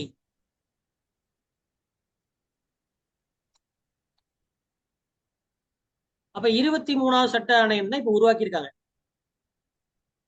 ஏன்னா 2020 போட்டாங்களா, 3 வருஷம் ஆச்சா? இப்ப 23வது சட்ட ஆணையம் உருவாயிருக்கு. 23வது சட்ட ஆணையம். சரியா? 3 வருஷம் இருக்கும். இப்ப 2024 27 வரைக்கும் இருக்கும் இல்லையா? யார் தலைவர்? முன்னாடி இருந்தவர் யாரு? ஜஸ்டிஸ் ரித்து ராஜ் அவஸ்தி அப்படின்னு ஒரு தலைவரா இருந்தாரு. இப்ப என்ன பண்ணிருக்காங்க? யூஸ்வலா இதுக்கு தலைவரா யார் இருப்பா? சுப்ரீம் கோர்ட்டுடைய நீதிபதியோ இல்ல ஹைகோர்ட்டுடைய தலைமை நீதிபதி, இவங்க தான் உறுப்பினர்களா தலைவர்களா அமைக்கப்படுவாங்க. இதுல என்ன சொல்லியிருக்குன்னா, யூனிஃபார்ம் சிவில் கோடை கொண்டு வரணும், ஒரே நேர தேர்தலை கொண்டு வரணும், அப்படின்றது எல்லாத்தையும் சஜஸ்ட் பண்ணிருக்கு இந்த 23வது ஆணையம். சரியா? இதெல்லாம் என்ன மாத்த சொல்லியிருக்கு. ஒரு 1500 சட்டங்கள் பழசாயிருச்சு, அதை ஒழிக்கணும் அப்படின்னு சொல்லியிருக்கு. சரியா? நீ படிங்க, இந்த கரண்ட் அஃபேர்ஸ் படிங்க. சரியா? நீதிபதிகளுக்கு சம்பளம் பத்தல, சம்பளம் அதிகப்படுத்தணும் அப்படின்னு சொல்லியிருக்கு.